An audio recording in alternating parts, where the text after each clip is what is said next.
92.5. Brooke and Jubal's second date update. Lily is on the phone with us right now, and Lily did something that most women can only dream of. Really? Yes. Good for Lily. Lily went on a date with an actual, real-life male model. Ooh, get it, Lily. Hey, Lily, what's up? How are you? Hi, I'm good. Thank you so much for having me on. No problem. Thanks for your email. So you want us to call a guy named Mark, and in your email you said Mark is a male model. Yeah, like a real model. Like What a is- real one. Like what is he not mo- just a guy with a camera who describes himself as a model. Or the people I used to work with at a certain retailer, which would call themselves models. Yeah. Does he have like legit like photo spreads and stuff? Yeah, he's got like a huge book of his work. I saw some of it. He's so hot. And he's been like an online spread. Did he bring that on Lily, did he bring that on the date? No. I saw it at his place. It just Oh, okay. accidentally slipped out of his bag or something. Yeah. She has Googled Oh, sorry about that. I just dropped my modeling portfolio. Oh, weird. It like opened up to the one where I was doing like a firefighter spread. I don't even like the way my abs look in that one anyway. Let's move on to another one. So you said you saw it at his house. Yeah, Was that before you guys went out, or was that at the end of the night? that was at the end of the night. Oh, Lily, Nice, this Lily. is a good date. Where did you meet him again? I met him through a work friend. She was like, "You should meet my friend. He's so cute." All right. So we know how the date ended, obviously. Mm-hmm. How did the rest of the date go? What did you guys actually do? It was so good. We went to this like dinner and we talked. And he's like so hot. His biceps are like the size of cantaloupes. Lily, was there? I mean, did you have a connection with him besides a physical attraction? No, we did. Like, we talked a lot about stuff. He was just, like, really polite and, like, asked me questions about myself and, like, seemed like he was listening. Did he only eat a salad because he couldn't take in that many calories? He had salmon. Yeah. He was just so sweet. And he told me about his childhood dog and how he, like, misses her all the time because he doesn't see her. And I thought that was really cute. Oh, gosh. It sounds like Mark could have said anything to you, and you would have thought he Yeah. was just adorable. I don't want to say yes to that, but But he's I'm right. really hot. But he's really hot. And, like, he's really smart. He went to college, like, finished college, and then he's, like, finished, and he's so cute and funny. Okay. So he's the full package. He's so smart. He's a male model, and he also is intelligent. Yeah. Can you believe it? No. No, you can't. I really It's can't. hard. I've met a lot of male models. I've met a lot of models in general. Usually not the smartest people. They don't need to be. They get everything in life. But you ended up going back to his house, so I'm assuming the date went well. It did go well, but it's not what you think. We just went back and, like, fooled around a little bit. Like, I didn't go all the way with him. You didn't stay the night, is what Just you're saying. rounded a couple bases.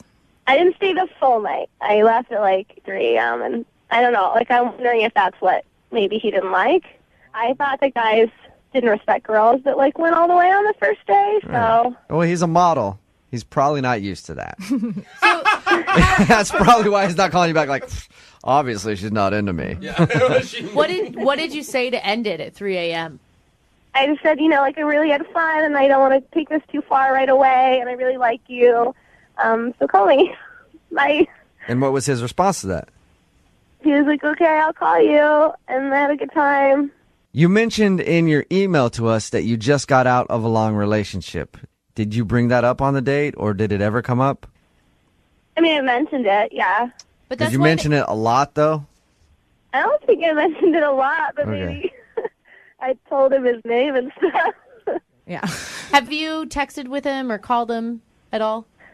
I've called him a few times, and I've sent him a few texts, but he hasn't responded. At and all. It's been like 2 weeks, and I really want your help.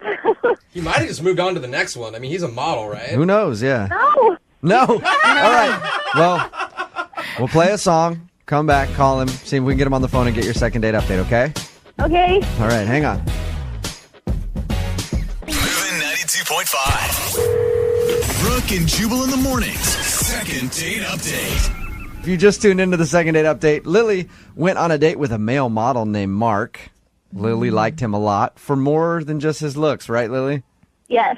More than that. Okay, That's sort of. questionable. Yeah. The reason I said it was because they went back to his house. They made out for a while. but she didn't go all the way with him and then left at about 3 o'clock in the morning, said we should totally hang out again. He agreed, but he hasn't called her or texted her. It's been about 2 weeks. We're about to call and get him on the line right now and see if she did something wrong. That's honestly, though, I think that if he's a male model and he's as great as you say, he's probably not used to girls turning him down. You may have shocked him, and maybe he doesn't even think you're into him. I hope not. I'm super into him. Yeah. Okay. I want to tell him. You didn't, like, objectify him the entire date, right? You weren't like, oh, I love your biceps. Oh, I love your abs. No, I think I kept it mostly in my head. Okay. Mostly. Mostly. Well, and think about this, Lily. You said earlier that you've dated a lot of douchebags before, and you want us to call a male model right now. I'm assuming you're probably pretty attractive as well. I mean, I think I'm cute. Yeah, you are. If you weren't, you'd be like, hell yeah, I'm great. I look bomb.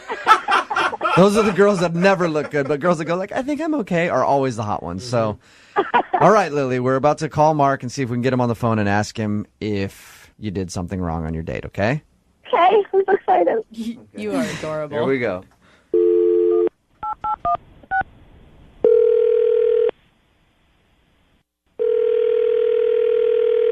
Hey, this is Mark. Hey, Mark, how are you? I'm okay. Who's this? This is Jubal from Brooke And Jubal in the morning. Am I on the radio right now? You are. How are you?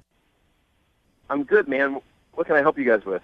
Oh, we were just looking for a male model, and somebody gave me your number. We need some modeling work done for the radio station. You got a pen and a piece of paper? I can give you my agent's number. I prefer to call you directly because I need you to come in, take some photos with just me, and then let you know if you're the right guy for the job. Are you okay with that? Doesn't work like that. I have a website through my management company if you want to go and Yeah. No, I've been pictures. I'm sure you'll be happy with it. I've been to your website. I spent a lot of time on it, Mark, and I want to meet you. Now you're getting creepy. Hey, Mark, I'm actually calling you because you recently went on a date with one of our listeners, but you haven't been calling her back, and she wants a second date, and they wanted us to get a hold of you. Uh-huh. Her name is Lily. Look, I don't know. I don't really feel comfortable talking about it. You know what I mean? I want to be sensitive to her feelings and all that stuff. Yeah, but Lily wanted us to call you. So really, honestly, like, if it hurts her feelings, that's her bad. Look, I know exactly what I got going for me, and I know what my weaknesses are, okay? What your weaknesses The are. problem is that sometimes I go out with girls, they find out I'm a model, and they're just super into it. And that's not my thing, you know what I mean? Like, you got to be able to roll with me and just be okay with the fact that, like, I'm a really good-looking dude. It's just, you got to get over it. You know what, Mark? Hey, man, we are like brothers right now. I feel the same way all the time. It's just like, hey, you got to understand, right? Right, stop talking about it. We get it. You think that she's only into you because you're a model? From the second I told her that I was a model, she wanted to see pictures of me. She, like, the whole time we were at dinner, she was Googling me. Oh. Wait, Mark, she Googled you at the dinner table. Yeah. Yeah. That's weird. Did you tell her, Mark, were you honest with her? You're like, come on, that's not what this is about right now. Because she said really nice things about you, like about how smart you were and that you went to college. I know I'm a smart guy. I know I'm a good conversationalist. I know I'm really good looking. I know that girls like to think that, like, they're going to have this piece of candy on their arm. Sometimes it bothers me when girls get fixated on that. But Mark, if you weren't attracted to her, why did you bring her back to your house?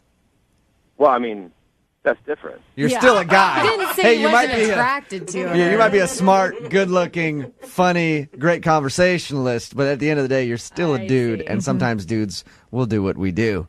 You got to do what you got to do. There it is. So the next day, I woke up, and I had, like, I don't know how many notifications. She had gone through, I have, like, 1,000 pictures on Facebook, okay? Uh-huh. She had gone through and liked every one of them. Oh, no. All right. You can't do that. That is a little much. You can't do that to anybody, not even a model. Especially if you like somebody's picture from like 2 years ago. Yeah. That's the All worst. of a sudden it shows how much you were stalking their profile. Mark, if you could say anything to Lily right now, what would you say to her? Relax. It's all good. You're going to be okay. You're going to be okay. Hey, Mark. Oh, gosh. Lily is actually on the phone and heard what you just said. Relax. It's all good. What does that even mean, Mark? Oh, my God. You guys, seriously? Whoops. What is the big deal? So I liked some of your Facebook posts. You're going to call me out for that and make me sound like a stalker because I was, like, interested in you and I Google searched you? Like, that's not a crime. Look, I don't want to hurt anybody's feelings, okay? You got them to call me and ask me. Yeah, well, you did hurt my feelings because I thought we were, like, having a serious connection, and you just made me sound like some kind of crazy girl who followed you home or something. We had a great date. I don't think you're crazy. You're making me sound like this right? nutcase. I don't think there's any kind of imbalance going on. I just don't think you can handle the heat. You know what I mean? I mean, it's like... you gotta be able to stand up to it. That is awesome, Mark. He's great, dude. Lily, can you handle the heat? Or was the heat too much for you? Get out of the kitchen. You're not too much for me. I'm sorry if I liked too much stuff, but me showing interest in your modeling is just me showing interest in what you've got going on, which is modeling. Okay, just come on. You were a little fixated on it. You got to be able to admit that. Well, you didn't exactly push me off of that, by the way. I asked you to model for me, and you made your pecs do a little dance and flexed your biceps. So don't act like you're like, oh, I hate that you asked me to show off my modeling stuff. You enjoy it.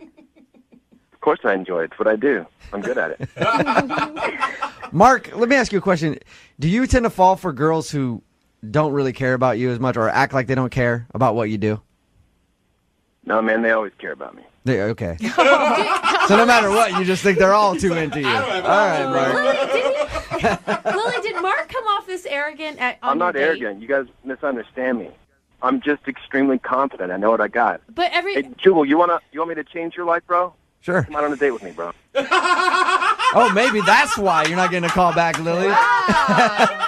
Mark, I'll absolutely go out with you. Male model? Hey, You better say yes. right? At least we made some kind of love connection today. I was about to ask if you'd go on a second date with Lily, Mark. I will pay for it. Now I'm not sure if I should do that because I kind of want to go out with you. But, Mark, will you go out with Lily again? We'll pay for a second date. I know Lily wants to go out with you again.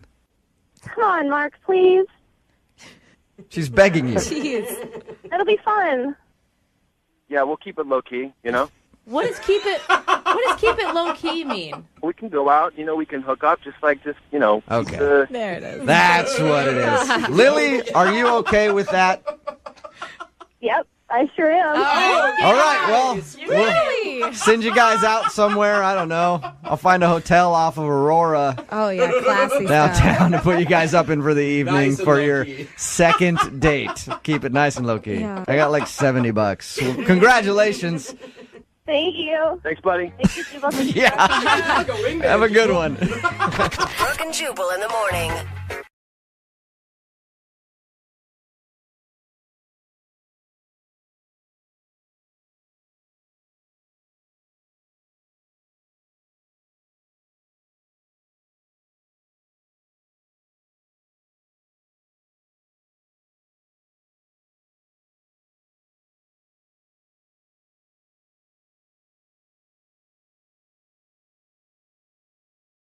Moving 92.5. Brooke and Jubal's second date update. Second date updates can be about a lot of things. They can be about a love that somebody feels like they have lost, that walked out of their life. They can be about righting a wrong on a date. Yeah. Just calling up to say, I'm sorry, that was bad. And sometimes they can just be about getting your money back. Oh, whoa, we've never had a refund date before. That's why Evan is on the phone today to do a second date update. Evan wants his money back. What's up, Evan? Hey guys, I'm all right. I'm just looking to get my cash back. Okay, wait, before we go any further, we're not talking about any illegal prostitution deal that went wrong, right? No prostitution. This is just food. I'm looking to get paid back for some grub I did not know I was spending money on. You know how many dates I've been on, Evan, where I've spent a bunch of money on dinner? I'm like, man, I wish I could get my money back. So kudos to you for using our radio show to do that.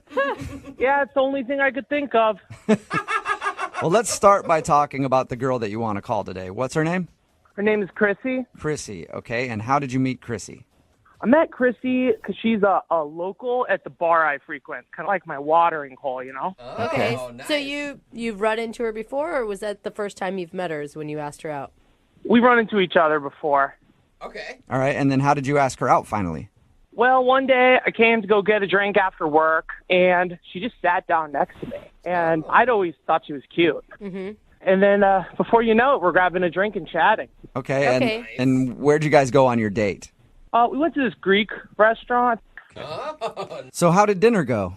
Well, I got to be honest with you guys. We were having a good time until we sat down for dinner. And I should note, she asked to meet me directly at the restaurant instead of picking her up, which was, seems a little more like the typical course of action. Sure. And we sit down at dinner, and she orders every appetizer on the menu. Whoa. Wait. And 3 full entrees. What? Wait, hold on. How many appetizers are on the menu? Is there like 2 or? Like 6 types of hummus, chickpeas and grilled lamb, and I don't even know. What? Why? Why did she do that? That's what I was thinking. I was like, what the hell? So I ended up asking her, you are really hungry. What's with all the food? And she looks at me and says, well, my kids, first mention of ever hearing that she had kids, have never had Greek food. Oh, so she's ordering to bring food home to her children. Yeah, she wants it all boxed up so she can bring it home for them. And did she make you pay for this entire bill? Yeah, I was expecting her to at least kick in some money, and she handed me the whole check. So that's awesome. You bought her kids dinner, and you didn't even intend to. That's very nice of you. And the whole thing turned out to be $165. Wow, Okay. at a Greek restaurant? That's a lot. And I just had a salad. That's all I had. Did you say anything to her about it? I mean, I would hope if I were in that situation, I'd be like, hey, I'll pay for your dinner, but do you mind paying for your kids' dinner? No, I didn't. I was so flustered at the time. I just paid it. Okay, is there any way that she is out of a job, can't afford to feed her children or something? I don't think so. I don't know why she didn't offer to pay, but it kind of seemed like she was using me and the fact that I like her to get her to pay for dinner. Girls will do that. How did the date end with her? The crazy thing is the date didn't end there. It kept going. Where did you go next? She demanded that we get more drinks together at another bar down the street. Did she take those drinks in to-go cups so she could take those back to the kids too? I wouldn't be surprised if that did happen. How long were you hanging out with her after you bought all that food? Like another hour or 2. Oh, Okay. man. Are you just a man who can't say no? I was so confused inside, but I liked her, so I didn't know what to do. I got very nervous. So how did it all end then? Like, what was the moment you guys said goodbye to each other? Well, we're paying for everything, and she starts talking about how all men are just children who are trying to find their mothers. What? I don't even know where this came from. Okay, wait. So the check comes, and that's what she brings up? I don't understand what you're saying. Yeah, she starts venting about how all men are just children looking for their mothers. Interesting. But why would they not know where their mothers are? I know where my mom is. All the men in my life know exactly where You're telling me. Obviously, the lady has issues. I don't know why she was saying that. And then she gets a text from her babysitter. Okay. And the babysitter wants her to come home immediately because she's already an hour or 2 over, and she leaves me with the bill. So did she just cut like that? Like she just left right away? Boom, out of there. Oh, All right, so you don't necessarily want a second date. You just want to call her and go, you have to pay for the money that I spent on our date. Yeah, she stiffed me on 2 bills. All right, well, we'll play a song, come back, call her, and try to collect your money. Yeah, thank you. I need to be reimbursed with this. All right, this should be interesting. We'll do it right after this. Hang on. 92.5. Brooke and Jubal in the morning. Second date update. As somebody who's gotten a lot of calls from bill collectors in their time, I'm excited to be on the other end of the phone today. So that's pretty much what today's second date update is. We're trying to collect a debt. Evan is on the phone, and in case you missed the first part, he went out on a date with a girl named Chrissy. They went out to a Greek restaurant. When they sat down to order food, she ordered pretty much everything on the menu. And he asked her why, and she said she wanted the extra food to bring home to her kids. One, she didn't tell him about the kids. Two, she made him pay for all that extra food. And now he wants to call her to tell her that she owes him money. Yeah. All right, Evan, are you about ready to make the phone call? I am. I forgot to ask Evan, how many kids does she have? Just 3 kids. Whoa, that's a big surprise. She's deep in children. 3 whole children. What if when we get her on the phone, we can come to some sort of a compromise, like she takes care of the tip? Would you be happy with that? No, she needs to pay for the whole damn meal. All right. Well, I'll dial her phone number right now and get her on the phone then. Let's not waste any more time. Thank you.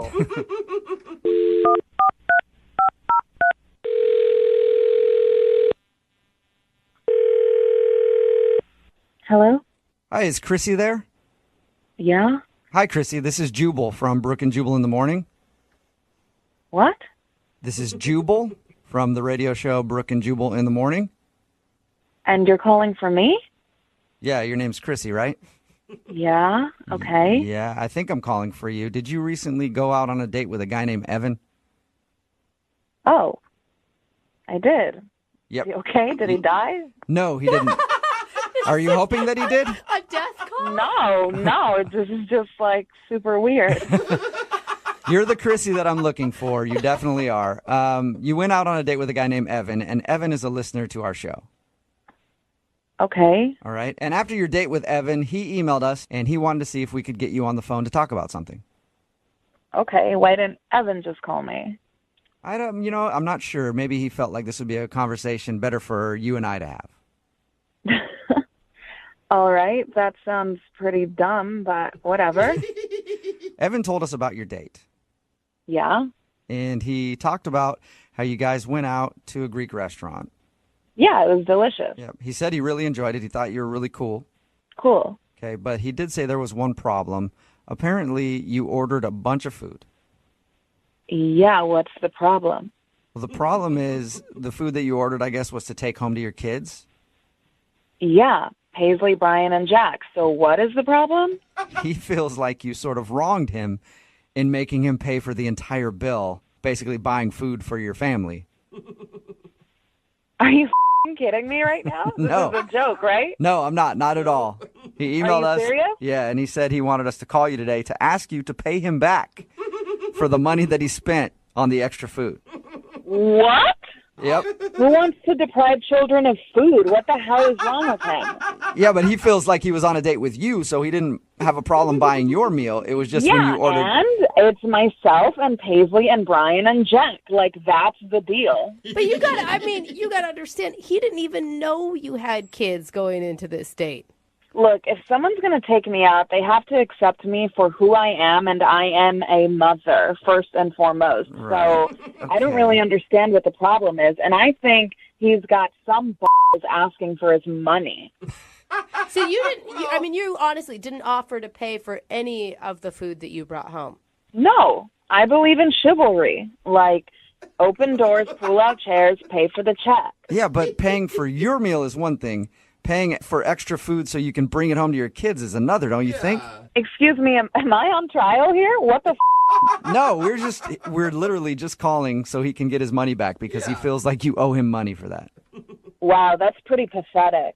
Are you? No, is it like you're going through a hard time right now and you just need help? Hard time? No, I don't need help. What the No, I have a job. My kids have never had Greek food, so I thought it was a great opportunity to take them some. So really, I don't understand what your problem is. It's just an interesting situation. I've never heard of anybody ordering extra food for their kids and then making their date pay for it. Yeah. Well, then you've never been on a date with me, and that's probably very likely not going to happen. You sure? I was thinking about asking you out right now. The thing is, I'm a mother, so my kids are always going to get their meals when they need them. So if I'm going to go out with you, I need to make sure that they are fed. Does he have a problem with that? Of course they're going to come first. But he does have a problem with it. Yeah. Basic manners. Basic manners? Are you a f***ing woman hater? We're supposed to be on the same side. What are you talking about? But your reasoning doesn't even make sense because by the time you got home, which apparently you were 1 to 2 hours late for the babysitter, which is rude in and of itself, your kids were long past dinner time. Excuse me, how the hell do you know all of this? That's because we talked to him about your date, and he told us all that information. Wow. Yeah, and he's actually on the other line and wants to talk to you. What? Yep. Evan, are you there? Hey, Wow. Hey, I'm that's here. all you have to say? Hey, I'm here. Chrissy, I'm pretty upset. I'm going to be honest with you. I really want You my know money what, back. Evan? Yeah. It takes a real scumbag to try and take food away from children and complain about what you paid for it. I didn't know I was paying for 4 people on a 2-person date, though. 5 people. That's really pathetic, Evan. What's pathetic is lying about your intentions on our date. My intentions were clear. I liked you, and I thought you liked me. So I just didn't know that I was paying so much money for a 2-person date, and I'd really appreciate it if you chipped in. I just think it's crazy to expect me to pay that much. I think it's crazy that you have to call up a radio station to fight your battles. That's pretty cowardly. What kind of man are you, Evan? Wow. I'm a real man. Oh my God. Way to state your case there, Evan. If you were a real man, you would have paid for both bills and then asked me out on another date. I didn't expect that those dinners would clear me out for the month. The month? Oh, God, Evan, are you poor? I'm not poor, but I'm not Warren Buffett either. Your expectations of me are ridiculous, and any guy who's going to accept that doesn't have their head on straight. And I think that you should pay me back part of that dinner, and I think then we will be even. Oh, Steven. poor baby, getting all defensive. Defensive is one way to put it, but another way to put it is sticking up for myself. Well, Evan, you're not getting any money from me. Well, Chrissy, I would like to ask if you go on a second date with Evan. We will pay for it, so Evan doesn't even have to worry about it. Would you go out with Evan again? The only way I would ever go out with that again is if we agreed up front that he will take me and my children together so I don't have to deal with another radio embarrassment. At least she's upfront about the deal this time. Evan, will you take her and her whole family out for dinner again?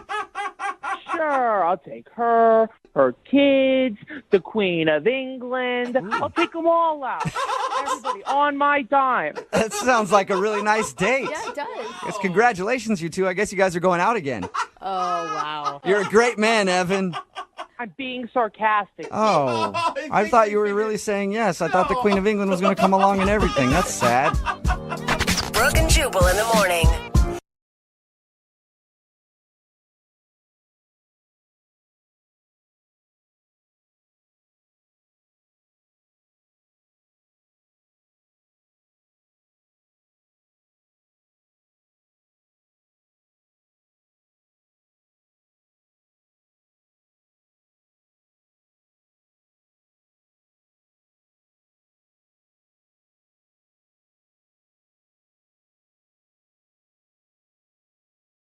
Sometimes finding somebody to date doesn't have to be a big complicated process.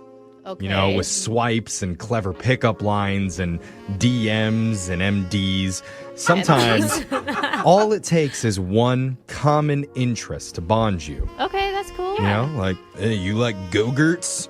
I like Go-Gurts too. It's getting hot in That's here. deep. I mean, you Maybe we should do some Activia in the bedroom. You know Activia. what I'm saying? Isn't that the Man. digestion? Your powder? probiotic health is sexy. There it is, probiotic. And that's how babies are made. It's also how one of our listeners met their date through just No. one common interest. Her name is Megan. Okay. Go-Gurts? What's No. up, Megan? Oh. Hi. You and this guy do a little late night yo play? You know what I'm saying? It was all a setup for Yo Oh Play. my God, I could never do that again. You The kicked same. Yeah? Okay. Shut up. I'm sorry, Megan. I'm having too much fun. Tell us about the guy that you met. Oh, man, that was amazing. What's his name? His name was Kurt. Oh my Okay, God. Kurt. I'm sorry. I got to get over Yoplait for a Kurt. second. You're never going to eat yogurt the Oh same my way after God. this. No, it's going to be a much better Yeah, it experience is. from now Okay. on. She's moaning while she eats it. So, No, Megan, where did you meet this guy? Online, we were both chatting in this Facebook group of this local band that we both liked. Oh, Oh, okay. Oh, that's your shared interest is the local band. Yeah, no go Gert. No go. Oh, okay. That comes later in Yeah, the yeah. relationship. Okay, this Yeah. is cool though. So you guys started messaging on Facebook on the band fan page. Yeah, we like kind of took it over, and it was mostly us chatting. Oh, okay. Well, that's fun. That's cool. How did you move to the next step? Well, I kind of like looked him up a little bit just to see if he seemed like a normal human being, and he was decent looking. So I was like, well, maybe I'll just message him, and maybe we could meet up. I love that. He was good enough. Okay. He wasn't like movie star, but he was good looking enough. Yeah. Gotcha. Okay. Yeah, he wasn't I'm a 10, sure. he was like a 7. I'm sure every man loves that compliment. Yeah. But I'm sure a lot of women have been in that exact situation. Yeah, It's like, for- yeah, yeah. you'll do. Yeah. So what did you guys do for your date? He asked me to come over to his place, and he collects vinyl. So we were just gonna like hang out and listen to some vinyl. And Oh my God, it's hipster love. I love this. Yeah. How did that go? it went well. I mean, he has a lot of vinyl. We had some drinks. I might have drank a little too much, maybe, but Now you're speaking Brooke's language. She's like, I don't remember the rest of it, but I remember the drinks. Yeah. yeah. So we got fairly drunk. We listened to a lot of music, and then we got kind of hungry. And so we ended up microwaving a bunch of frozen stuff he had, like some burritos and enchiladas. And I'm sorry, but this sounds like a really fun date. Yeah. It sounds like a day with me. I'm like, what would I do? Oh, want some Hot Pockets? Yeah, except he's listening to vinyl, so it's all like, it's kind of classy, right? Sure. yeah. What did you guys connect over besides being intoxicated and the band? And frozen burritos. Oh, there was one point when he wanted to, like, this is so silly. He wanted to play me a romantic drum solo because he had one of those electronic drum pads. Oh, cool. A romantic drum Don't solo. get me What started would on that music sound like? solos. You know, I was kind of drunk. I don't really remember what That's for you, girl. I think it's more of like a jazz thing. Okay. Yeah, a lot of cymbal. A lot of tapping? Yeah. Yeah, little hi-hat action. Okay. So Was he serious or was he joking? I mean, he may have been serious, but he was pretty tipsy as well. So, I mean, it might have been a mix. I don't know. Oh, I'm He imagining- just wanted some confidence in him. yeah, pretty silly, but it's kind of a cute moment for a first He date. was honestly being drunk, and he's still trying to impress you. I think that says a lot. Okay. So, like, did that get you going? Did you make out with him after that? That romantic drum solo? Down those sticks and get over here. We made up for a little bit after that, but Okay. it didn't go any further than that. All right. Okay. That's good, though. I mean, you had some boundaries. Yeah. And was the kiss good? I think so. I mean, again, I was drinking, so I'm not sure if I kissed him or if it was just the lampshade, but either way, pretty good. How did the night end?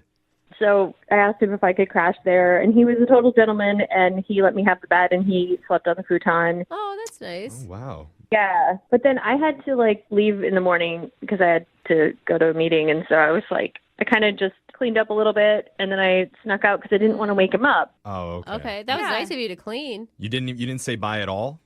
No, but I did text him later, and I made it clear, like, hey, I had to leave for this thing, and I didn't want to wake you because you were really soundly asleep. Okay. I think that was a good move. What did he say back? He hasn't responded, and he's not responding on Facebook either, and so I don't really understand what happened. Like, and Really? I'd totally go on a second date with him, and I am interested, but he's kind of ghosted. Oh. Maybe you guys got so drunk, he just does not remember the whole night. He's like, what did I do last night? Oh, whatever. He doesn't even know Didn't you know she was exist. there. He blacked you out. Right. Are you a sloppy or an emotional drunk? Oh, yeah, like in the past. Yeah. No, I usually just get, like, really happy and energized. And then go to bed. Okay. Yeah, that's me Yeah, too. yeah. All right. Yeah. Well, we have some things to think about. We're going to play a song, and when we come back, we're going to call Kurt for you, and we're going to try and get you your Oh second date. Did you just play the mic with I a couple did. of pins? I tore that microphone Man. up. Oh, man, how romantic. That was. I'm trying to get turned on. Bring the yogurt out after this. Your second date. You know, nothing gets a woman in the mood like a musical guy that knows his way around a drum set. Okay. I mean, Well, that's true. think about it. When you think of the sexiest musicians of all time, they're all drummers. Really? There are a lot of sexy drummers. Ringo Starr, Oh. the one-armed drummer from the rock group Def Leppard, No, That's actually pretty sweet. I don't remember it. Animal from the Muppets. Yeah. Oh, so sexy. Oh, he was so hot.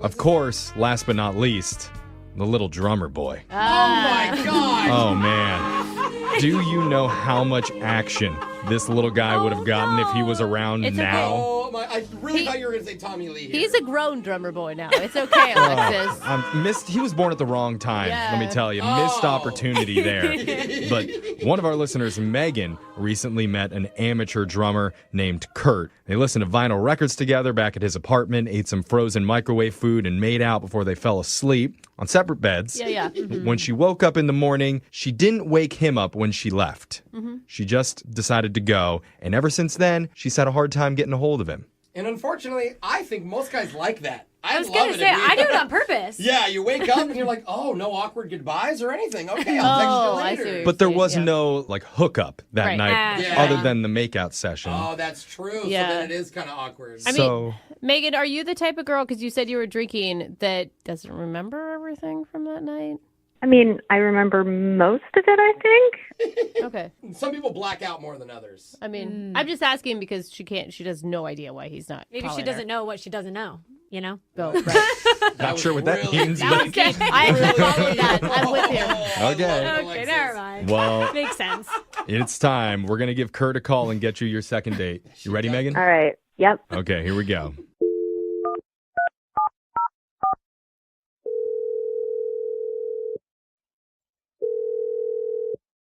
Hello? Hi, I'm looking for Kurt. Yeah, who's calling? Hey, Kurt, my name's Jeffrey from the radio show Brooke and Jeffrey in the Morning. What? You're calling from a radio show? Yes, a real-life radio celebrity has into a reached out to microphone. you because I want to talk to you. That's so weird. Yeah. When he said it like that, it was really strange. I thought that was pretty smooth. of It me, wasn't. if I do say so. No. Okay. Yeah. Well, Kurt, the reason why I'm calling is because we're doing a segment called A Second Date. Have you ever heard of that before? No, I have not. Okay. Well, the way that it works is if you go out on a date with somebody and afterwards, if that person isn't calling you back, you can email our show and we'll reach out to them for you to try and figure out the reason why. But I didn't email you guys about anything. No, somebody else emailed us in regards to you. Her name's Megan. Megan. Megan. She emailed you guys. What? Can you let her know that I'm going to be sending her a Venmo request, What? but that I don't want to talk to her anymore. Oh, did she break something, bro? What are you talking about, a Venmo request? A Venmo request. She needs to pay me some money. Okay, Kurt, I mean, slow down a little bit. I don't know what you're talking about. Can I just tell you what we know on our end?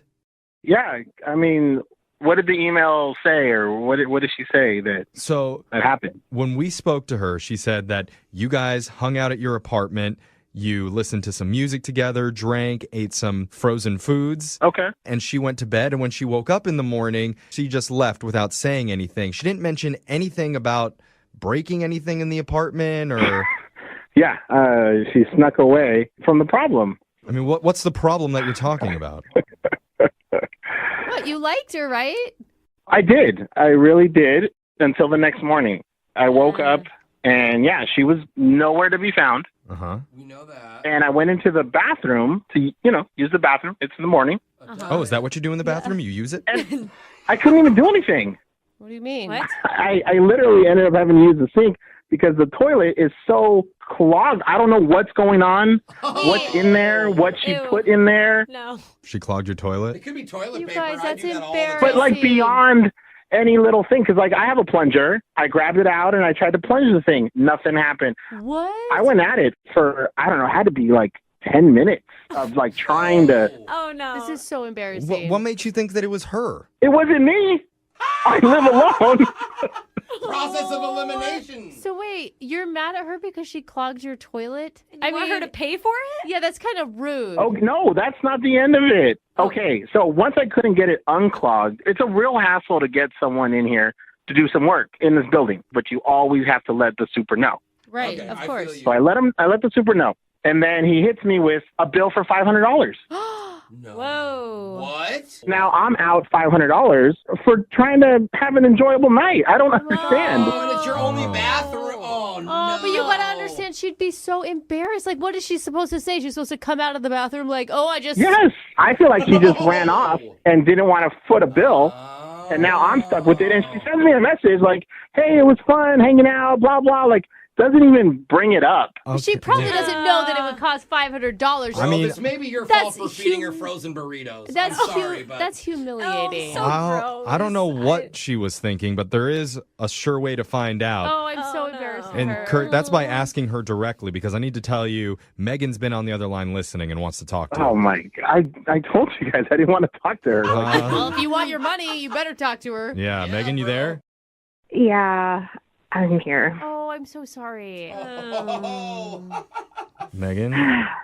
I'm sorry. This is so embarrassing, guys. I feel so Hey, bad. everybody poops. We've all read the book. It's I nothing hate to talking be about embarrassed this. about. Don't even say it, though. It's a first date. Like, are you sure you need that $500? Do I need the $500? I know, but I Brooke just is feel so so rich. bad for Are you her. sure you need $500? That's not what I mean. It's just Well, like... okay, just tell me what happened, okay? And then maybe I can understand why you had to leave in embarrassment. Let's just put it that way then instead. Because to me, I woke up and I thought you tried to sneak off.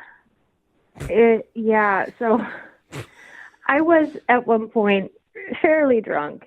And I remember I went in the bathroom, and you know when you're drunk and you do something because you think it'll work, and then it just gets worse and worse and worse, and that's what happened. Like, so I had a part of a burrito in my hand, and I went in the bathroom, and then I didn't want to set it anywhere, and then I tripped on the rug, and it fell in the toilet. Are you saying that you put a burrito in the toilet? Is that what you just said? I thought it would be fine though after I used it because I still had to go to the bathroom. So I was like, it'll flush after I use the toilet. It's fine. You tried to flush a burrito? Wait, there was a burrito in the toilet. I didn't want to reach in there either. I don't blame you. Yeah, that's fair. And I didn't see the plunger, so I had a roll of Mentos in my purse. What? So I used those to try to push it. What the? You dumped Mentos into the toilet to push the burrito out? Or did you use it like a stick? Yeah, it was like a wand, like in Harry Potter. Like I'm pushing it through. I'm trying to push it down the. Okay, so now there's a burrito and Mentos lodged in the toilet. Oh, no. Did you leave at that point? I couldn't. I felt horrible. So, and I was just panicking. I just kept trying other things. What else could you possibly do? Like looking What else around did his you, house? what did you what'd you shove in there next? There was water, but there was only a little bit of water, so I thought maybe some shampoo would help ease it. So I squeezed a bunch of shampoo in there. like conditioner, slick it down so Like it could just lubricate that burrito so it'll shoot out? I see the logic. I see the Oh, my drunken God. logic. It was just a total mess. I don't think I should talk about it anymore. Oh my God, Kurt. Kurt, you know she's not making this up. There are way too many details. But This is at this point, embarrassing. I can see why you want the $500. Yeah. See, I think this is better than what we thought it was. It's good. It's less embarrassing. I mean, yeah. I'm glad that you guys can laugh about it. I mean, Kurt, you got to think, like a toilet Mentos burrito, that's better than some actual burritos that they sell at fast food places. So I'm so sorry. I am not as angry. And well, Look at you're laughing. Look at that, Kurt. I feel a little bad. I couldn't imagine if that was me, what I would do. I mean, I'd probably just tell the person, but if you're drunk, and we were drunk. Yeah, you're just freaking Will out. you help him pay the bill or anything? well, if you're willing to pay his bill, then we will be willing to pay your bill Ooh, I like that, on your Jeff. next date because Ooh. we'd like to send you out one more time and we'll pay for it. Okay.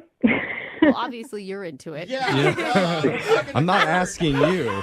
I'm asking Kurt. Okay. Kurt, She goes, I what do you forgive say myself. if she pays you back the $500 for the plumbing? Look, she doesn't even have to pay back the whole amount. If she gave half, I'd be happy with that. And I feel really bad. And obviously, if she felt good enough to talk about all this and email you guys, I mean, I think that's fine. Okay, so that's a yes. Yeah, just not at my house. Well, congratulations, Megan. God. Go to her place. You got yourself a second date. You're like the burrito bowl winner. Yeah.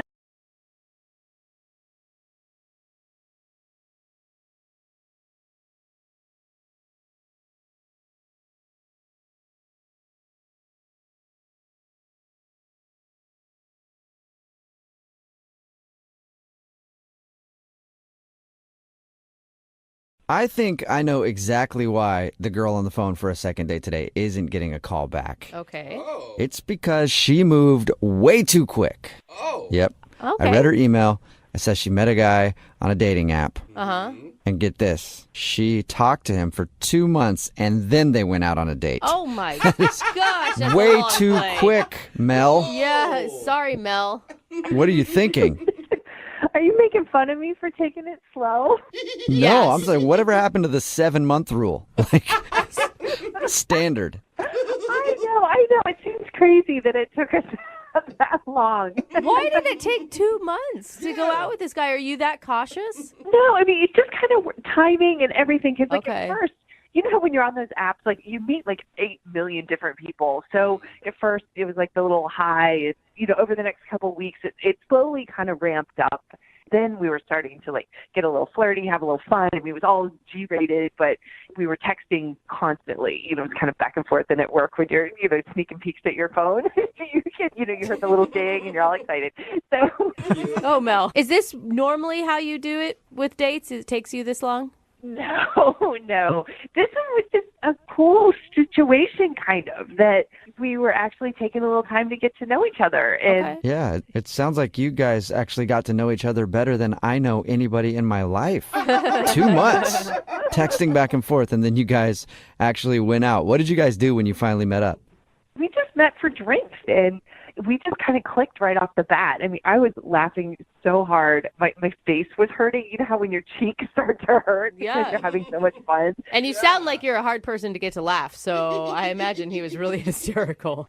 Yeah, true. No, but he was really funny, and I just really liked him, and we just kept talking, and we're kind of, having a drink, and, a couple times, I felt bad because it's like, oh my gosh, this is going on a long time. I'm having a really good time, but I didn't want him to be stuck, so I was like trying to give him an out, and I was like, it's late. I understand if you need to go, you work tomorrow and all that. And he's like, no, it's like I'm having too much fun. I don't want to go. And that's exactly how I felt. Oh, that's Okay. awesome. Yeah, that's good. And at least you guys didn't learn everything about each other in that 2 months, and then you had nothing to talk about. You're like, yeah, I already know everything about you. So how did the date end then? It was really sweet. He walked me to my car, and he just gave me a nice kiss on the cheek and said goodnight. It was great. That is sweet. Was there plans to go out again? Well, we'd mentioned that we were going to look at our calendars, and it just changed. And all of a sudden, I'm not hearing from him. I'm starting all the text conversations, and when I got a response back, and it took a while to get a response, it would be really short, almost kind of rude. It was like a completely different person. That's Wow. weird. And why do you think that is? Do you think you upset him in some way? It's so funny. I've been over this so many times in my head. And I did realize, and I feel kind of bad, that I did not offer to split the check. And because he just kind of grabbed it and took care of it. So I didn't think anything of it because it's, gentlemanly on the first date. But we were there a long time, and we had, a good amount of food. So I imagine it was probably a pretty big bill. Did you thank him? I mean, did you thank him for paying? Oh, yeah. Oh my gosh, of course. Yeah. Okay, so you weren't rude. But there's a couple other things that have been kind of occurring to me, and I've had plenty of time to think about it.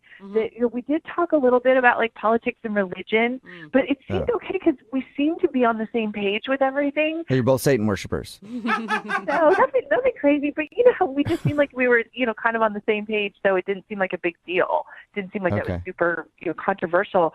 And then the only other thing that I didn't think it was a big deal, but while we were walking to my car, I told him, I'm like, please don't look at my car when we get there because it's kind of a mess. Oh, yeah. Oh, God. I understand that. I didn't think that much of it, but I'm like, I don't know, maybe he was really scoping it out or something and, thought it was bad. I don't know. That's not a big deal. God, you Yeah, do insulted you think him. he looked in your car and it was filthy and that's why he doesn't want to go out with you? Those are the only things. I've had an entire week to try to figure this out, and those are the only things I can come up with. I mean, I don't know. Those would be really weird reasons not to call somebody back, I feel like. Yeah. I mean, the religion thing and the politics thing, maybe, but if he was offended, you think you would know right away. Yeah, you can see it in their face. Totally. Totally. Okay. How All right. Well, disappointing to go from such a high to such a low. Oh, it's killing me. It's absolutely killing me. That's why that's why I'm talking to you guys. I need help. okay. Well, we'll play a song, come back, and then call him and get your second date, okay? Thank you so much. I really need this. We'll get to it in about 2 months. How about that? Right in the middle of a second date, and if you're just tuning in, Mel is on the phone, and she wants to call a dude named Evan. Apparently, they had a great date. They actually talked online for 2 months before they even went out, and then when they had their date, something went horribly wrong. Because Mel had something in her car, something that she didn't want anybody to know about. And unfortunately, she thinks that might be one of the reasons that he's not calling her back. Because at the end of the date, everything was going fine and they walked out and she said, "Don't look in my car." And she thinks maybe he looked. And Mel, I don't know what you had in your car, but I'm thinking you shouldn't have drawn attention to what was in there. Okay, you're probably right. But I mean, it wasn't that bad. It's just I had a lot of stuff in there. Is it a lot of stuff like your gym bag and your work stuff, or is it like a lot of old food wrappers and dirty? It's mostly like the gym bag and stuff, but there might be a couple bags of food. Okay. But it's not like a big deal. I mean, I could clean it out in just a couple minutes. I just didn't have time to do it before I drove there. Are you sure there's no bodies of former boyfriends in there? No, I'm pretty sure.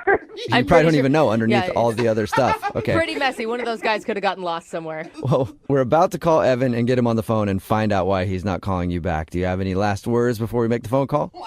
I just really hoping that there's like a good reason, and maybe it's something really simple that can be solved. Because I can't tell you, I've been so happy and just felt so good at the end of our date. I'm just kind of baffled by all this. Oh man, I'm nervous, and now I'm going to be really sad for you if this doesn't work out. I'm going to be sad too. All right, well, on that note, I'll dial the phone number and get him on the phone and see what he has to say. You ready? Yeah, let's do it. Okay, here we go.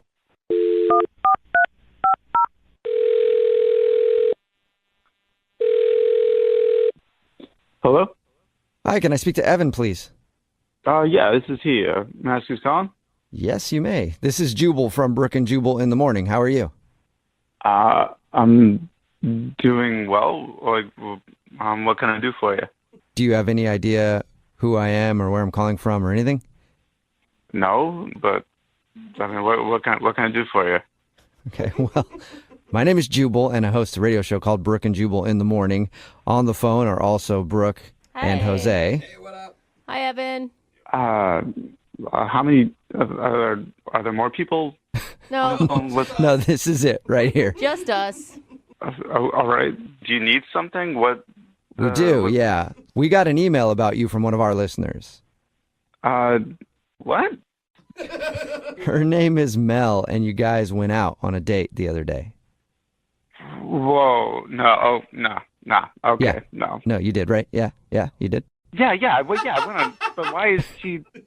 No. What do you mean, Yeah, no? no, yeah, It's not yeah. a question. It's Yeah, a statement. So let me explain to you, okay? We do a segment on our show called The Second Date. That's where if you go out on a date with somebody and then end up giving them the cold shoulder after, they email us to see if we can get you on the phone and find out what went wrong. So you've been kind of avoiding Mel, and she was hoping maybe we could talk to you and figure out why. Oh, come on. This is low. This is not. What is low? This is not a thing. What's low about it? I mean, she was really into you, man. She said that you guys talked for 2 months leading up to the date. I mean, yeah, but that's none of your business. Well, she sort of made it our Valid business, point. so now we're on the phone with you asking why you don't want to see her again. Dude, I mean, You could have just told her to begin with, and we would have avoided all of this. I don't know. She's not the woman I envision myself being with. Oh, no. Okay. Is it a looks thing? Is that what you're implying? Oh, no, I'm not that superficial. So it's about her personality, not her looks. That's cool, too. It's not. It's who she is as a person. Not. Whoa, that is deep, man. What don't you like about her as a person? We talked to her, and found out a little bit about your date, and she sounded cool to me. Sounded nice. Yeah, she's very nice. She's a very nice girl. Okay. Which is kind of the problem. I mean, nice girls are good to work with. They're good to have as sisters. That's not what I'm into. Wait, she's nice and you don't like her because you want a bad girl? Yeah. Okay. What? All right. Is that it? Yeah, I mean, she's not mean enough. Mean? Like you wanted her to insult you, or? The woman I'm attracted to needs to have an edge. Okay, and what does that mean for you? How do you define a woman with an edge? Just like she's got this air of danger about her, Oh. you know, a little off the cuff, something not right. Something not right.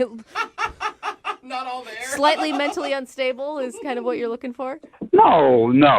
I want a girl that, you know, can lash out kind of on a moment's notice for like no reason. Okay. Like So- that can surprise me. All right. So you're looking for a girl who's a little bipolar. No, but it's just that these nice girls, what you see is what you get, and that's no fun. Okay. All right. So, I mean, I guess there's something for everybody out there, and I'm sure there's plenty of women like you're describing that are looking for a guy who likes that. Yeah, that's why on our date, I brought up politics. You know, politics are the perfect opportunity to argue about something. What? And then she just ended up agreeing with everything that I said, and it's really boring. I mean, I kind of get what you're saying, but I feel like you guys talked and texted for 2 months leading up to this date. Didn't you realize she was a nice person before you tried to bait her with politics? I mean, hey, I'm not the same person over text as I am in real life, and I was kind of hoping she was the same way.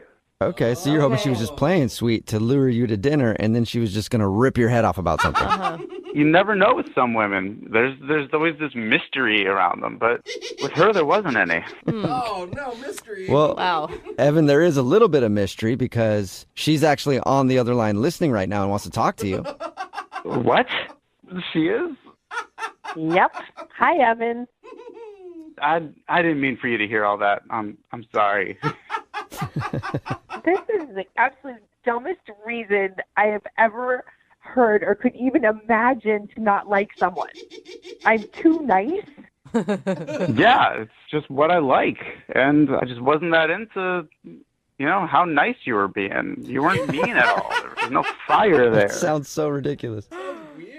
Well, this is officially the stupidest thing you have ever done in your entire life, and I'm starting to like really kind of question that. I thought you seemed so intelligent and thoughtful and rational, and you're really turning that around for me. I'm not quite so sure about your IQ anymore. I'm not sure how many intelligent conversations we could have. Is that more what you like? Is that what you're after? Look at it. She's so nice at the end of it. Wait, Yeah. Does that satisfy you? No, I'm not gonna lie. That turned me on a little bit. Oh my gosh. I could be a mean girl. You're like a masochist. I'm not like that, guys. I just like a girl with a little bit of edge, and like I know she's trying right now, but that's the point. Is she has to try.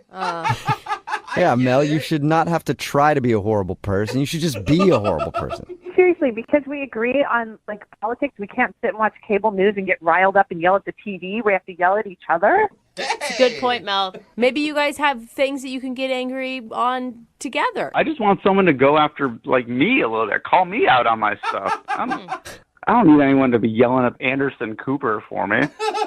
You want to be yelling for Anderson Cooper, and you want them to be behind you about to hit you over the head with a frying pan because they disagree. I'm starting to think it could be easier and easier to yell at you, Evan. Mel's like, maybe I could become that person. You know, you say that, but I don't think it's actually in you. I think when push comes to shove, you're just going to be very pleasant. Oh, too bad. Mel. Why didn't you man up and just tell me that? Oh, there you go, Evan. She's questioning your manhood. Are you questioning my manhood? Yeah. Whoa. Yes, I am. Thank you very much. Well, I don't like it. Well, apparently that's what you do like, and you're going to sit there and take it like you should. Oh, Mel. I don't Yeah. know. I feel like we're getting in the middle of something now. You know, this is kind of riling me up. It's not a bad thing. Whoa. Well, now that you're all riled up, Evan, would you like to go out on a second date with Mel? We will pay for it. Yeah, bro. You know, if she can keep this up, yeah, definitely. Oh, Mel, don't go Really? out with him. I mean, it's not bad that what he wants, but like, you don't need to change who you are, Mel. I think you're right. I don't think there's a thing as being too nice, and no, I'm not interested anymore. Oh, really? What are you talking about? You called me. You had these people call me. So now you're into it, Evan. Well, it's a good thing I did, because I found out what you're really like, and now I won't keep thinking you were so amazing. I know the truth. Oh. Well, I just found out what you were like, and I like it. You like it. So now Mel, Evan is officially interested, although man. now you don't want to go out with him, right? No, yeah, I'm done. Okay. Okay, That well, came full circle. It really did. Mel, thank you for doing the second date today. I'm sure you can find a guy out there who likes a nice lady. Thank you. You're welcome. And Evan, Yeah. you can keep trying for a date with Mel, and if that doesn't work, I got some ex-girlfriends' numbers for you. Dude. You would love them. Oh, my God.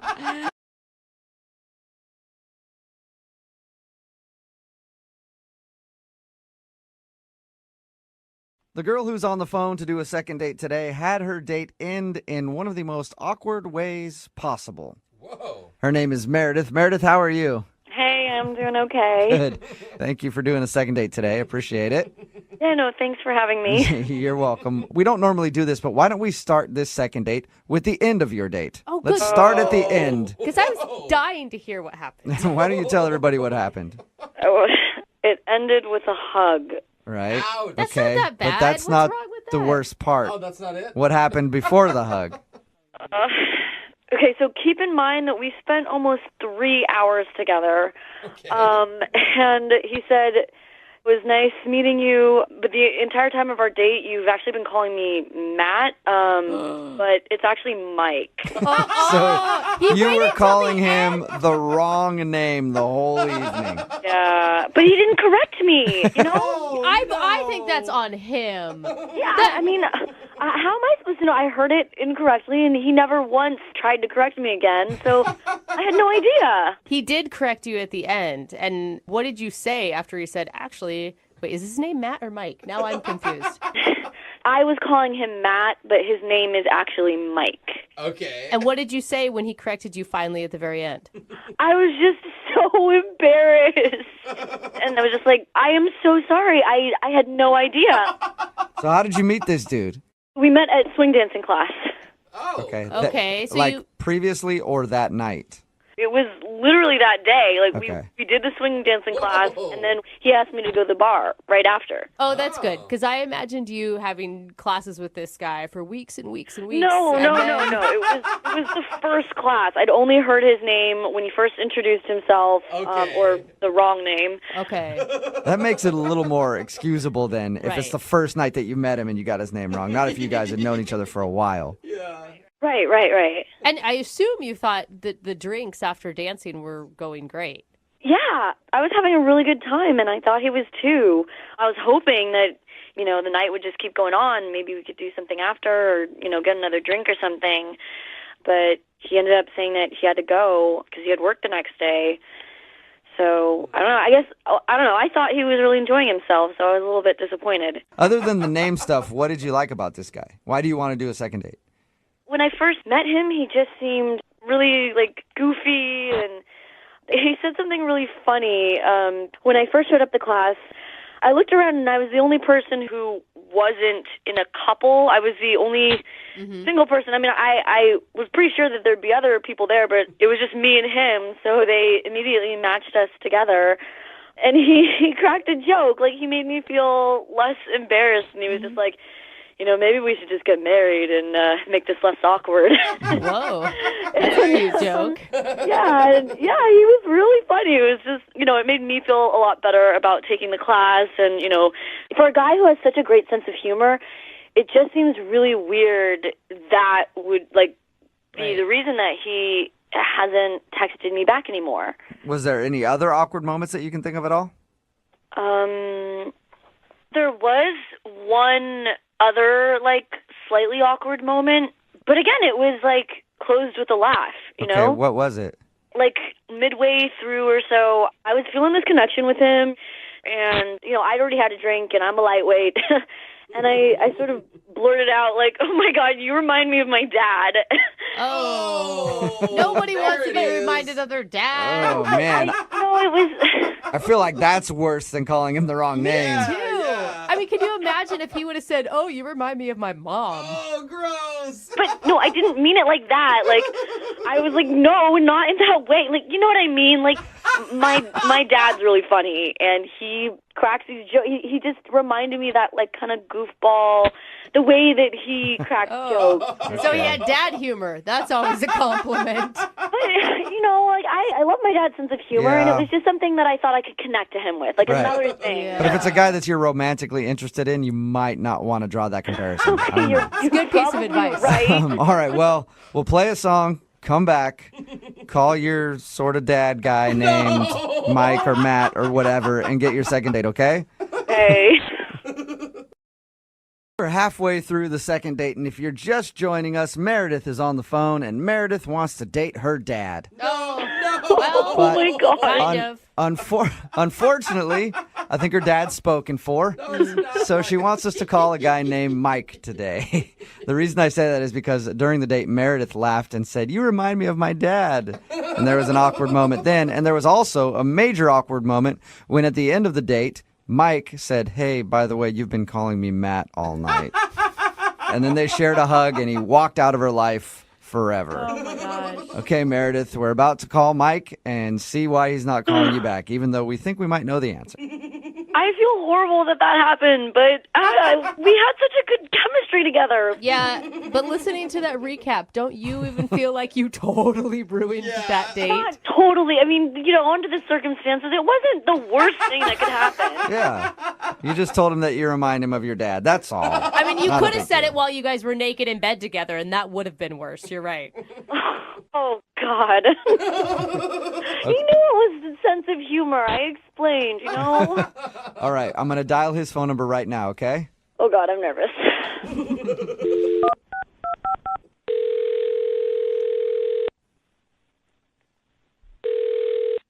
Hello? Hi, I was looking for Mike. This is Mike. Hey, Mike, how are you? My name is Jubal, and I host a radio show called Brooke and Jubal in the Morning. Wait, who are you? My name is Jubal, and I host a radio show called Brooke and Jubal in the Morning. I'm calling you today because we actually got an email about you from one of our listeners. Okay. Her name is Meredith,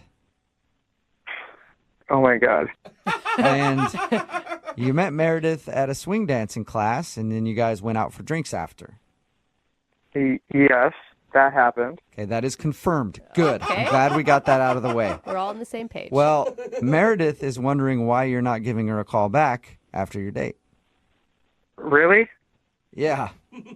So she asked us if we could get you on the phone and figure out if she did something wrong. All right. All right. Well.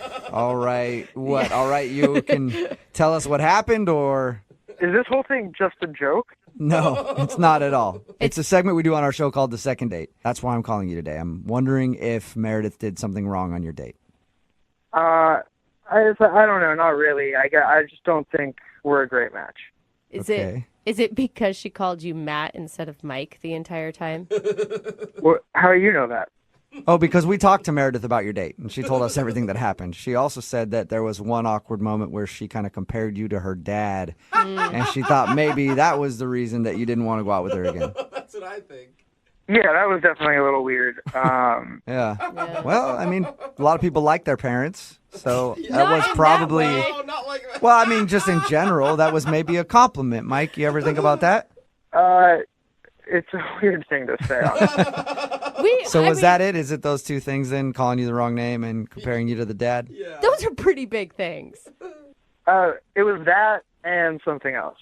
Well, what else was there? Even more?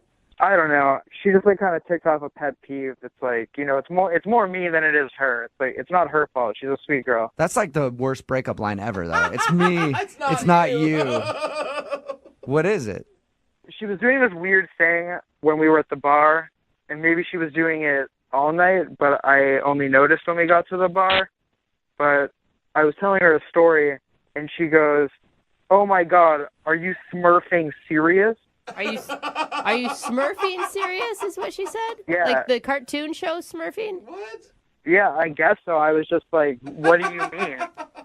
She responded by saying, "Your story is forking crazy." Forking?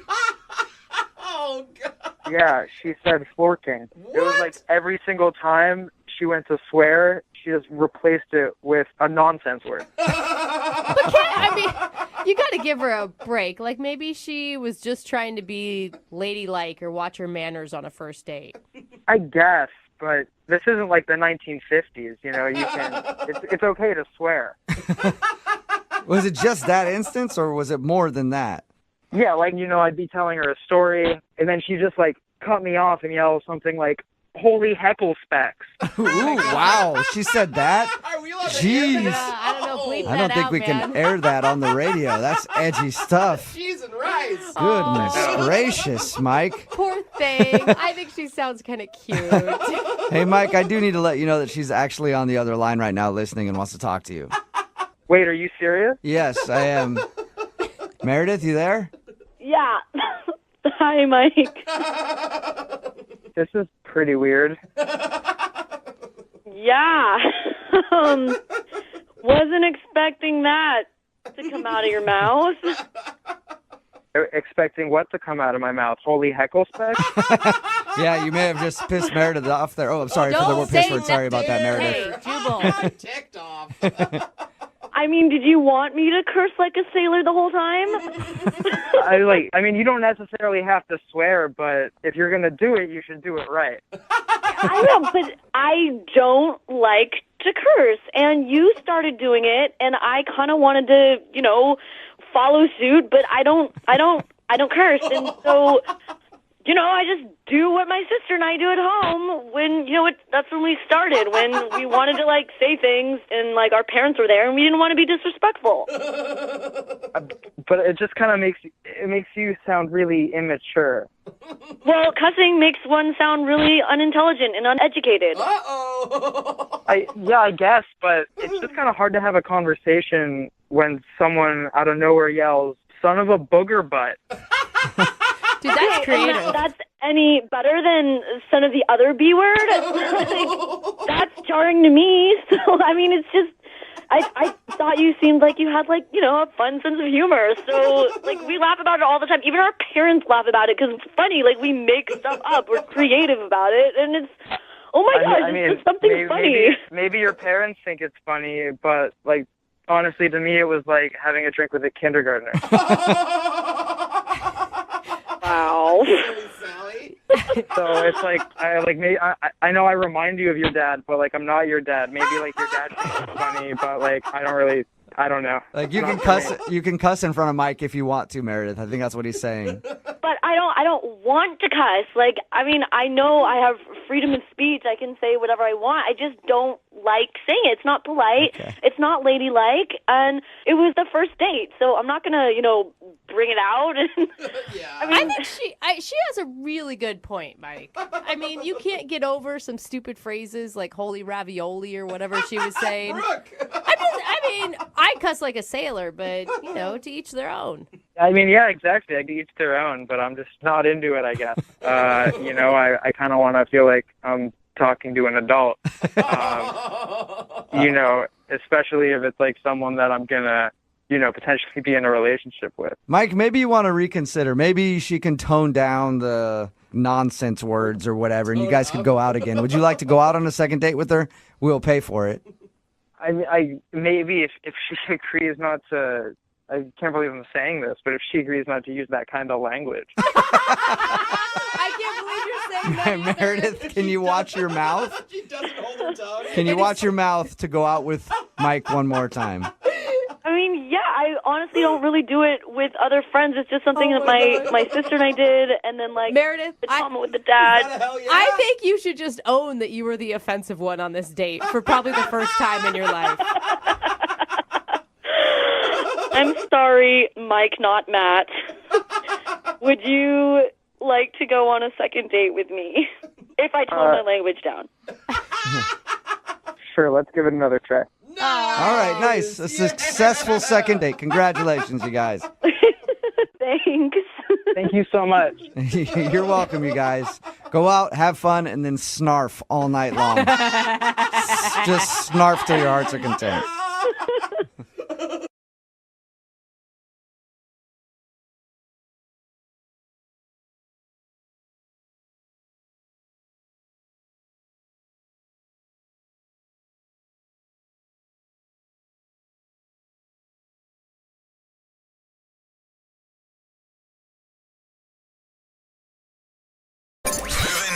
Ep.5. Second date update. We've got a girl on the phone for today's second date update named Cassidy.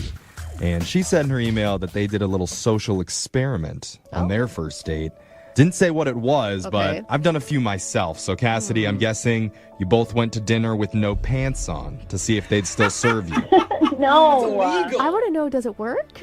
I mean, it really depends on what restaurants you hit up. No, because, it does not. Well, yeah, if they have one of those make-your-own omelet stations, then you could probably get away with Porky Pig in it there. I see what you're saying. They're pretty lax. But, Cassidy, what are we talking about social experiment-wise here? Cassidy? Oh, hi guys. How are you? Oh, hi. You're doing a second date update, remember? Maybe the social experiment she's doing is let's get on the radio and then net talk.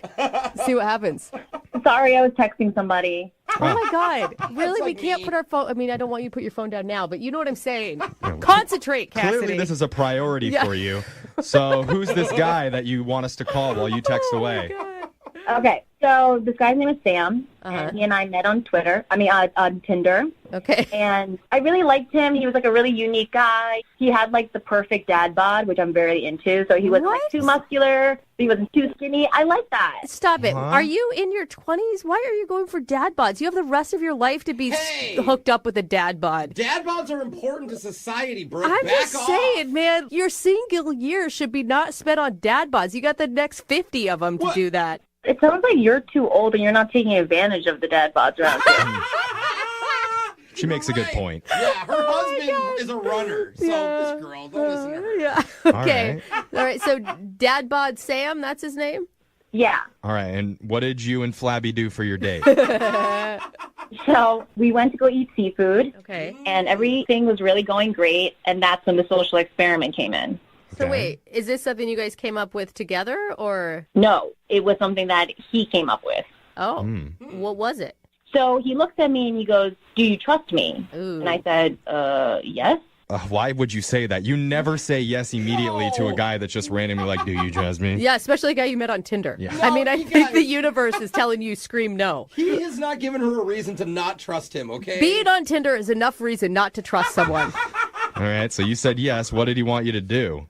So I hand him my cell phone. He tells me I can turn it off. Okay. He calls over the waiter, and he hands the waiter both of our cell phones, and he says to him, "Don't give it back until we're done with dessert." This guy's crazy. What? No phones? Yeah, can't call for help now, little lady. I mean, I guess I could see that's being like a classy move. Like he wants to focus on just the two of them. Kidding aside, have no distractions. So as the waiter is walking away with our cell phones, I was freaking out. I was like, what is going on? I don't understand. This is really strange. This is really weird. So I was just like trying not to be vocal about it. But yeah, it was a weird kind of thing to do. Yeah, she's breaking into cold sweats and her hands start to shake. Dude, I feel you. You need your fix. I mean, how is anybody going to know what your dessert looks like if you can't take a picture of it? I mean, exactly. Even though you don't answer during a date, to feel the buzz, just to know it's on you. Yeah. Is important. Like people are with me on this date. I'm not alone. He sounds so jaded over here, but he took the phone away. And so how did it go?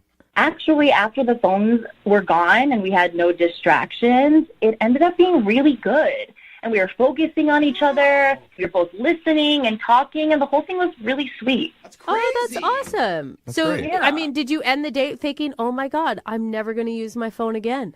I mean, listen, I would love to have my phone. It's like a part of me. But it was really nice for like that hour that we were together that I didn't have it, and we just got to be with each other. Okay, All that's right. great. So besides that, did anything like weird happen? No. So afterwards, we had a really, really great time. There was a small kiss. Yeah. And I thought for sure I would get a text or a call. But here's the thing, though. He's not taking initiative, and he hasn't asked me out on a second date. So I'm honestly shocked. Like, I don't understand. So have you tried to ask him out at all? I mean, I've tried to, like, hint to him that I would be really interested in going on another date with him. Yeah. But he's not taking the bait. So what do you think it is that maybe turned him off?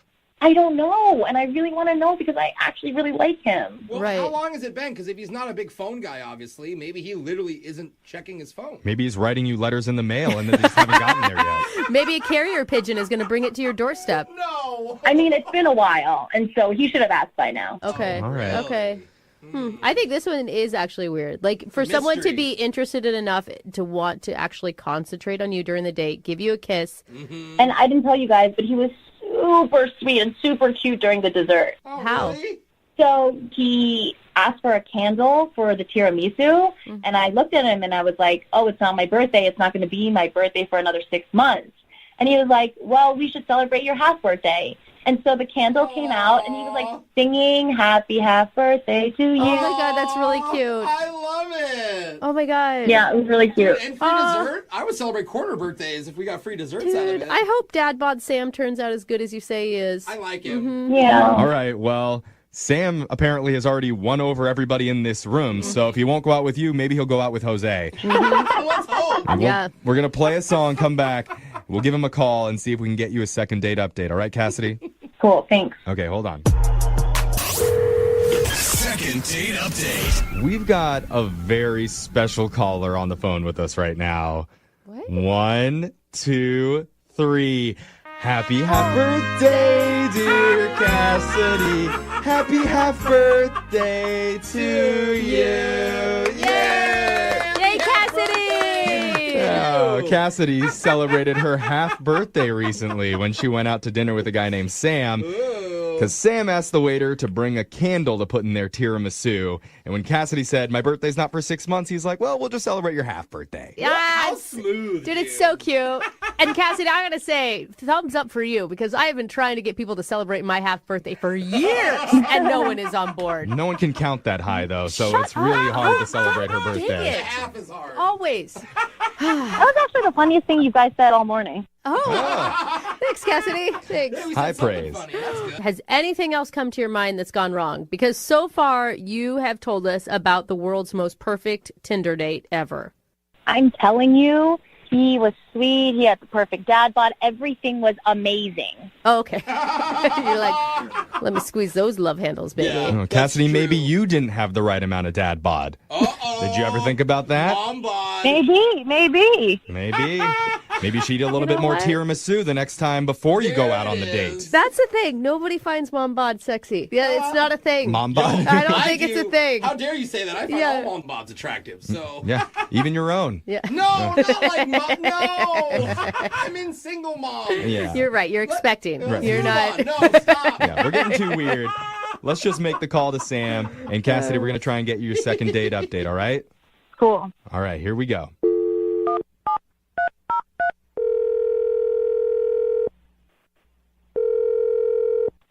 Hello, Hi, can I talk to Sam, please? this is Sam. Who's this? This is young Jeffrey. Work on the radio, doing something called a second date update. Okay. Oh, So we're taking you don't listen very often. That's okay. I think I heard of it. I don't know. No, you don't have to humor us. It's okay. Not everyone has. That was awesome, Sam. right. This is actually probably pretty good news for you, I would think. A girl named Cassidy told us about you. She said that you guys went on a date and she had a great time. So you're calling me why? I mean, what's going on? I don't understand. Well, we're calling you because part of the second date update is that we reach out to you and try and figure out the reason why you're not calling someone back after you go on a date with them. And Cassidy had a great time with you. And for some reason, you haven't asked her out again. So I'm assuming she talked to you guys about this. Yeah. Yep. She told us all about how sexy your dad bod is and Oh, my God. about the little thing that you did with the tiramisu and the candles. So, but seriously, Oh, yeah. applause. Good move with a half birthday. Yeah. Thanks. On our end, the date seemed really good. So what's the reason that you're not calling her back? Well, I mean, after this first experience, I just can't really see myself with her, I guess you could say. I don't know, just the type of girl that she is. Type of girl. Yeah, what does that mean? Well, I mean, just her personality, I just see some red flags. Okay. Can you be more specific? When we first met, I mean, you know, first impressions are everything, and my first impression of her was really, really good. It was almost kind of too good. Oh, that's it. Red flag. Too good. That's usually the number one. What is it? Sometimes Yeah. it is. What does that mean? It's too good. How is something too good? Look, normal people, they don't make a really great first impression, okay? There's usually something off, something a little weird or awkward. Okay. And with her, everything was just perfect and really comfortable. Okay, Sam, we need to sit down because it sounds like you have been on Tinder too long. And what you expect on a first date has really changed because that is what you want. Yeah, man, Brooke's right. Like, what's really bothering you? Well, there's one thing about her. It's this listening thing. What listening thing? She's a really good listener. I thought he was going to No, I don't know. What do you mean? I feel like you're not even hearing yourself right now, Sam. Hold on, hear him out.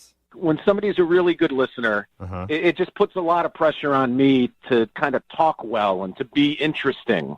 Okay. I'm not used to being on a date with a girl that was so focused on me. Well, but wasn't that your whole plan? Because she told us about the social experiment you did where you had the waiter take your phones. Yeah, but because you wanted to have the time for you two to concentrate on each other.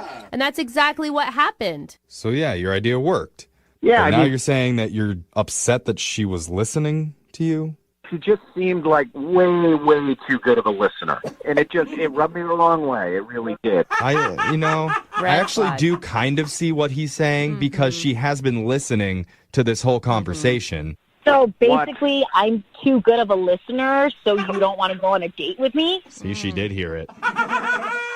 She's listening. Oh yeah, she's been on the other line listening to the conversation. That was Cassidy. Hi.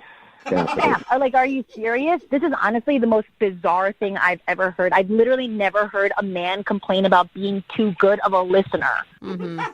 I mean, do you normally listen that well? What has happened in the dating world, you guys? Your red flag is all positives. You realize that, Sam. I feel like this isn't really about listening or fun conversations. What's the real issue? I think he's scared. Are you scared of commitment? Is that what it is? You're scared of liking No. someone? Are you in love with your mom? No. There's some deep-seated root to this behavior. I'm trying to figure it out. Listen, Cassidy, you were so focused on me and you were just so overly kind of attentive. It just makes me think that, she doesn't know how to behave without her phone. Are you kidding me right now? That's how you think? You are crazy. Yeah, this is pretty crazy talk. I think I know what he's trying to say. I don't. Yeah. It's the same thing. I can never remember people's names. If someone can remember my name and met me once, I'm always like, how did you do that? So if a whole date goes flawlessly, I can kind of see why it's how did that even happen? But how frustrating, Cassidy. I would be so frustrated right now if I were you. Honestly, it just sounds like he wants another type of girl and not me. You think it's an excuse. You don't believe him. You think that he's just saying you're too perfect just to let you down easy? Totally, 100%. Listen, no, it isn't like that at all. I would like to do this again. I just think that maybe I could throw out a couple of suggestions for you the next time we do go out, Oh, yeah, sure, Sam. Why don't you list them off? I hope you're listening. I told you before that you made a really good first impression. How about this second time around? Maybe don't do that. What do you want her to do? Show up late? No, maybe not be so engaging. I want her to have more awkward pauses. Yeah, stumble over your words. Make him feel more comfortable, like he's not intimidated by this perfect woman. I can't believe this is happening right now. Oh. Cassidy, people talk a lot about themselves, okay? And I don't want that, but I want someone that kind of talks about themselves, a decent amount. Huh. To the point where I have to kind of fight to get a word in, What? That makes me listen. Cassidy, okay, wait, hold on. Is what you're trying to say, Sam, you just want her to be more vulnerable with you and more herself? I just don't want somebody that makes that good of a first impression. I want somebody that doesn't listen that great. And, I mean, even if you want to be kind of clingy towards me, I'm totally cool with it. Oh, my God. Not full. So Yeah, just drop the Y, just the cling. You just want a little cling from your ladies. Are you good with that, Cassidy? No. No, hold on, Cassidy. Slow down. I thought you were a good listener. Let me ask. Would you like to go out on another date with Sam? We will pay for it. Come on, Cassie. Honestly, think about it. It might be kind of fun to just go and try to have the worst date you possibly can. Really bomb I it. mean, just try to mess it up bad. Yeah, forget his name. It'd just be a fun night. Cassidy, really, listen to them. Listen to what they're saying. I know you're a good listener. And if you just go by a couple of the suggestions that I made, I think it's going to be good. It's going to be not too good, but it's going to be good. We don't want it to be great. So? What do you say, Cassidy? Do you want to be his imperfect woman? He doesn't deserve me. He needs to be with someone who's got all of these things that he wants because he's a crazy person. Yeah. He needs issues. Well, he just needs a little less self-confidence, Cassie. Actually, look, that wouldn't be that bad because she did come off very self-confident. Oh, my gosh! Okay, you lost me. Yeah, now, that's an dude. instant turn off. You're terrible. All right, well, congrats, Cassidy. Well, yeah, I mean, congrats, Yeah. but sorry we couldn't get you a second date. At least we got to the bottom of it. Yeah. Yeah, thanks for trying, you guys. Oh, all right. So did she say yes? I wasn't listening. She said no. Oh, she said no. No. Yeah, whatever. Moving 92.5. Moving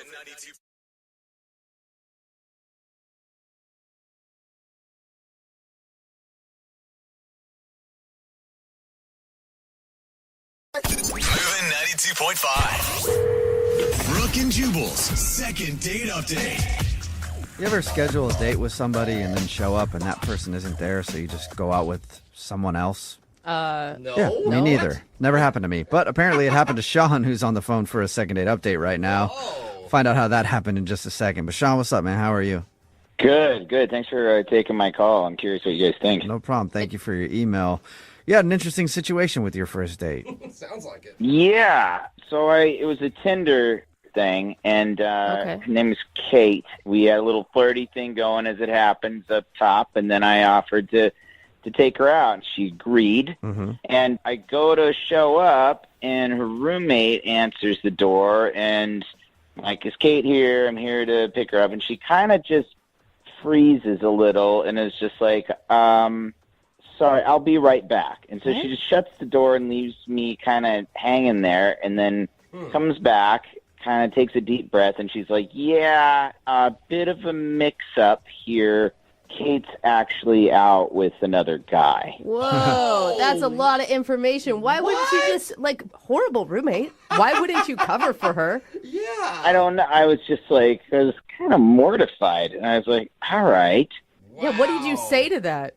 Yeah, you don't really say much. I was kind of kicking my heels a little bit, just kind of like, Yeah, what do you do? And she goes, I'm not up to anything. Maybe we could just hit the bar down the block or something. Dude. What? And I'm like, no, I don't want this like a pity date or something. Like, she legitimately felt bad for me. Like, I was... She's like, oh, you should be dating somebody. I'll go out with Yeah. you. So I kind of reluctantly agreed. Okay, and, but, I mean, you were attracted to her, so you agreed, right? Yeah, she was cute. It's like a blind date, kind of. Okay, well, what happened? Well, we went to the bar and we had a few drinks, but she couldn't get off this, like, I'm so sorry. Oh, God, that's so awful. Like, I kind of really wanted to forget about it. Yeah, that'd be annoying. Yeah, you're like, do you have to keep harping on it? Can we just hang out and you not remind me that I was just stood up? You're drinking like cheers to you being so poorly stood up. That is lonely. Yeah. So I was doing what I could to kind of change the subject, and she would just go right back and be like, again, I'm so sorry. And I'm like, yeah, okay, it's fine, And then she even said, I bet Kate's not having as much fun right now as she would be with you. Like, I'm sure the guy that she's out with is worse or something. It's worse. I mean, I was going to say that's a nice compliment to be like, she was complimenting you, like, you're fun to hang out with. But if she put it that way, like, maybe that guy's worse than you. It would be hard to be worse than you, but maybe. Like, you're pretty bad, but God, you should see what she drags home from Tinder. Yeah, I mean, Kate is terrible taste. Yeah, God, Kate. I mean, I thought that this woman was like, I don't know, maybe attracted to you, and that's why she offered. But it really, I mean, I think you're right. It really does sound like it was out of pure pity. Well, it did get better from there. In another attempt to change the subject, I asked her if she wanted to play a game. Oh. And she perked up and she was like, sure. And I was like, all right, it's called Put It in the Hole. That game? It's on a first date. Yeah. Too. And it's not a very complicated game. You just take whatever bar food is near you and you throw it in each other's mouths and you get a little further and further away. Oh. Okay. And the people sitting around you hate you because they keep getting hit by pretzels in the head, but that's cool. Hate is an understatement. We cleared the bar out. All right. So it's just you and her playing Put It in the Hole in the bar. Jesus, sounds so bad. And just like screaming if you get it in the hole, like, yeah! Like you won the Super Bowl. Right. It turned out to be like a totally like fun activity that we had because we were drinking and we were laughing and we were even like having a conversation about real things like while we were hurling food at each other. Dude, that's cool. And so, I mean, it turned into like we're having the time of our lives in this really weird way. So I got it in my head to make a move on her. Uh-oh. Okay. The way you worded that sounds like it didn't go over well. Well, I don't know. So she caught one, right? And I was like, I don't think that went in. Let me look. And so I approached her, and then when she let me look in, I kissed her. Oh. So you kissed her like gaping open mouth? When she wasn't expecting it? Kissed her hole? Yeah. Yeah, her mouth hole. Yeah. All right. Did she like that?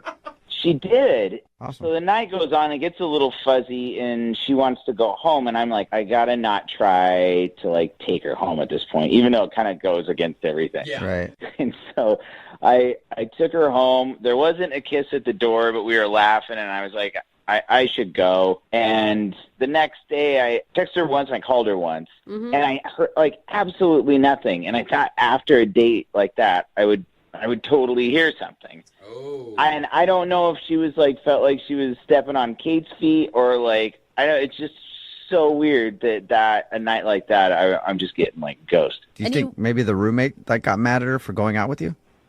Well, that is the theory that I just said. So good job. Okay. Yeah, but Note to self: pay attention more. I don't know. Kate didn't care enough to even be there when you guys were supposed to be on a date. I don't think that she'd be that territorial. Yeah, she sounded like it has great chemistry. I don't know. I just see her, like, if the roommate came, saw you at the door, then said, hold on, I got to check, and then goes back. She obviously, I feel like, checked in with Kate somehow. Yeah, I think so, but I don't know for sure. All right. Well, play a song and then come back and call her and get your second date update, okay? Awesome. All right, hang on. Moving 92.5. Brooke and Jubal in the mornings. Second date update. Right in the middle of a second date update, and if you're just joining us, Sean is on the phone, and he was supposed to go out with a girl named Kate, but that never happened. He showed up to Kate's apartment, and she was actually out on another date with a different dude. So he ended up hanging out with her roommate. Sean, what's her name, by the way? We never got the roommate's name. Chelsea. Chelsea. Okay, so he ended up hanging out with Chelsea all night. He said that they had a really good date, but now she's not calling him back. Sean, have you thought about the possibility that maybe you got catfished? Oh. Wow, I didn't even think of that. I have entertained that. It just doesn't add up to that, but I guess it's possible. Like fake pictures and everything else, and then you show up and she acts like she's the roommate. I don't know why. Right. But Really smart. But why would she catfish you and then not call you back? I don't know. Like, that's pretty rude. You get stood up. Yeah, she would have just not gone on the date if she wasn't interested, right? Right. I mean, I don't get why to set up that whole sting and then do it this way, you know. Well, it's shrouded in mystery. Hopefully we can figure it out for you. I'm about to call. Chelsea's the one we're calling, not Kate, right? Yeah, I did. I never went out with Kate. Yeah, I know. Yeah. I know. I'm just starting to get names confused now. That's more for me than for anybody else. All right, so I'm about to call Chelsea right now and find out why she's not calling you back. You ready? Yeah. Okay, here we go.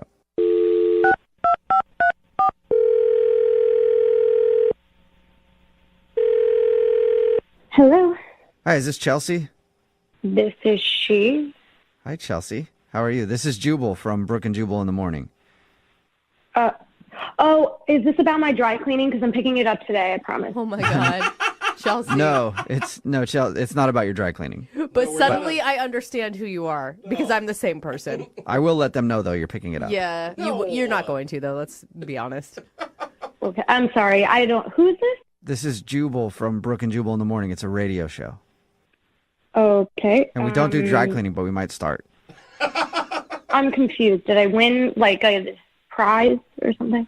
No, we actually do a segment on our show called the Second Date Update. That's where if you go out on a date with somebody and then don't call them back after, they can email us to get you on the phone and try to find out what happened. So we got an email about you from a dude named Sean.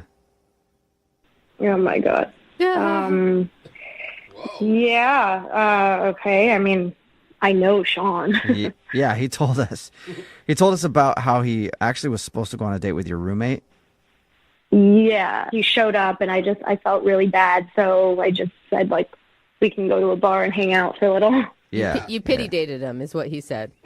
I mean, it wasn't like full on pity because like if I didn't want to hang, I wouldn't have, but like it's not like he had a date with me. But did you enjoy hanging out with him, though? He thought that you guys had a great time and actually had a really good date, even though he wasn't supposed to be on a date with you. Did he tell you like everything that happened, everything we talked about? I mean, here's what he told us. He said that you guys hung out at the bar and you played a game called Put It in the Hole, where you try to throw things in each other's mouths. He told us that you kissed, and he said at the end of the night, you guys were laughing and having fun, and he thought it would be totally cool to hit you up again for another date, but he's tried to do that, and you haven't answered him. Yeah. I mean, the game was like fun and all, but honestly, he doesn't seem really honest, and I'm kind of like skeptical if he was telling me the truth or not when we went out. What do you think he was lying about? Everything. Whoa. What? He said, like, he's been struck by lightning 3 times. Oh. And, like, I don't even know anyone who's been struck once. Yeah, that's Yeah. pretty rare.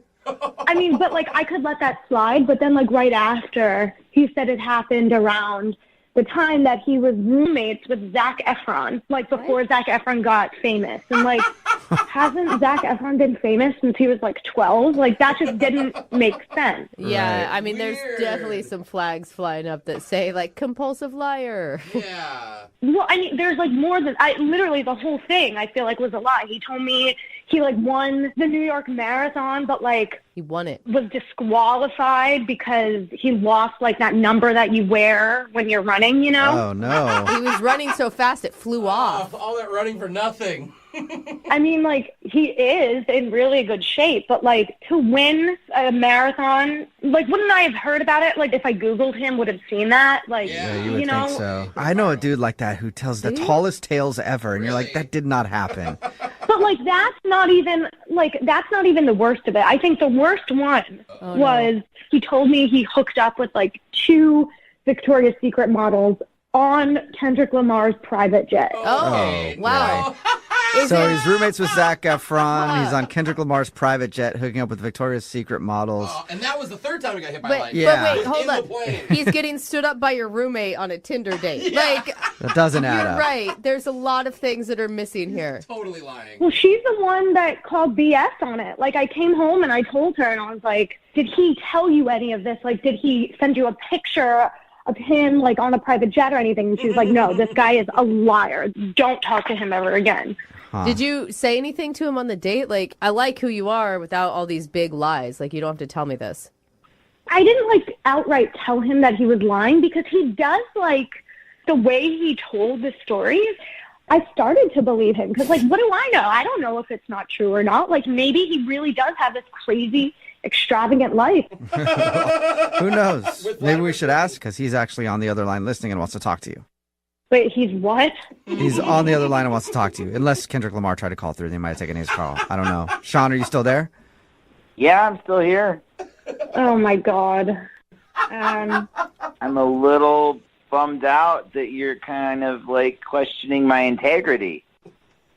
I mean, bad. it's all of the things, like, you're not that old. How could you have experienced all of this stuff? Well, I don't know, but I have. I mean, getting hit by lightning 3 times in a row isn't exactly a bragging thing. And I have medical records that says I've been lit up. Been lit up. I mean, don't they say, like, once you get hit once, you have a greater chance of getting hit again? Isn't that what Well, the you step? don't have to convince me that's true. Aren't you, like, supposed to have marks on your body when you're hit by lightning? Like, I must have passed through me in a way that just jolted all my organs for a second. I'm having a hard time because you are believable, and you did stay on the phone through all this. Like, if you were a big fat liar, I would think you would have hung up on us by now. Like the Zac Efron thing, he was shooting in the area. I'm very good friends with his friend. He stayed at my place for a week. That does count as a roommate. Okay, now so I'm starting to Zac believe. Efron slept on your couch for a week or something like that. Yeah. And as far as the Victoria's Secret model thing, that really did happen. And I was on Kendrick Lamar's plane. Kendrick Lamar was not there, but I had to sign an NDA. What? Which means I shouldn't be even talking about it at all. On the radio, it's probably a huge no-no. But, like, I have pictures, I can't even show them. But it happened. Why do you have pictures of you hooking up? Everyone has their phones out and stuff. So people were filming you hook up with the Victoria's Secret models in Kendrick Lamar's plane? Yeah, I didn't. It's just like, to be clear, like, I didn't sleep with them. I just was hooking up with them and drinking champagne on the plane. And hey, to be fair, Chelsea, if I was hooking up with Victoria's Secret models, I would also have pictures of it. Like, that is a moment that you only get once in life. all right, what about you riding across the country on horseback? Did that really happen? Okay, that story is slightly different. Yeah, I rode across country on horseback, but what I didn't tell you is that I rode back as well. And I thought I was like, oh, I'm going to be bragging if I say I did a round trip. I think one time riding across the country on horseback raises enough questions. Yeah, you don't need to add that you rode back.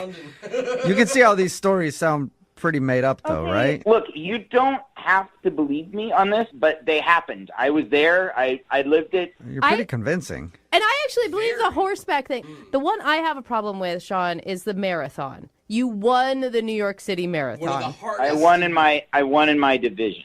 How fast did you run it? Look, you don't have to grill me like I'm some sort of liar. I know the truth. I was there. You weren't there. So get off my job, okay?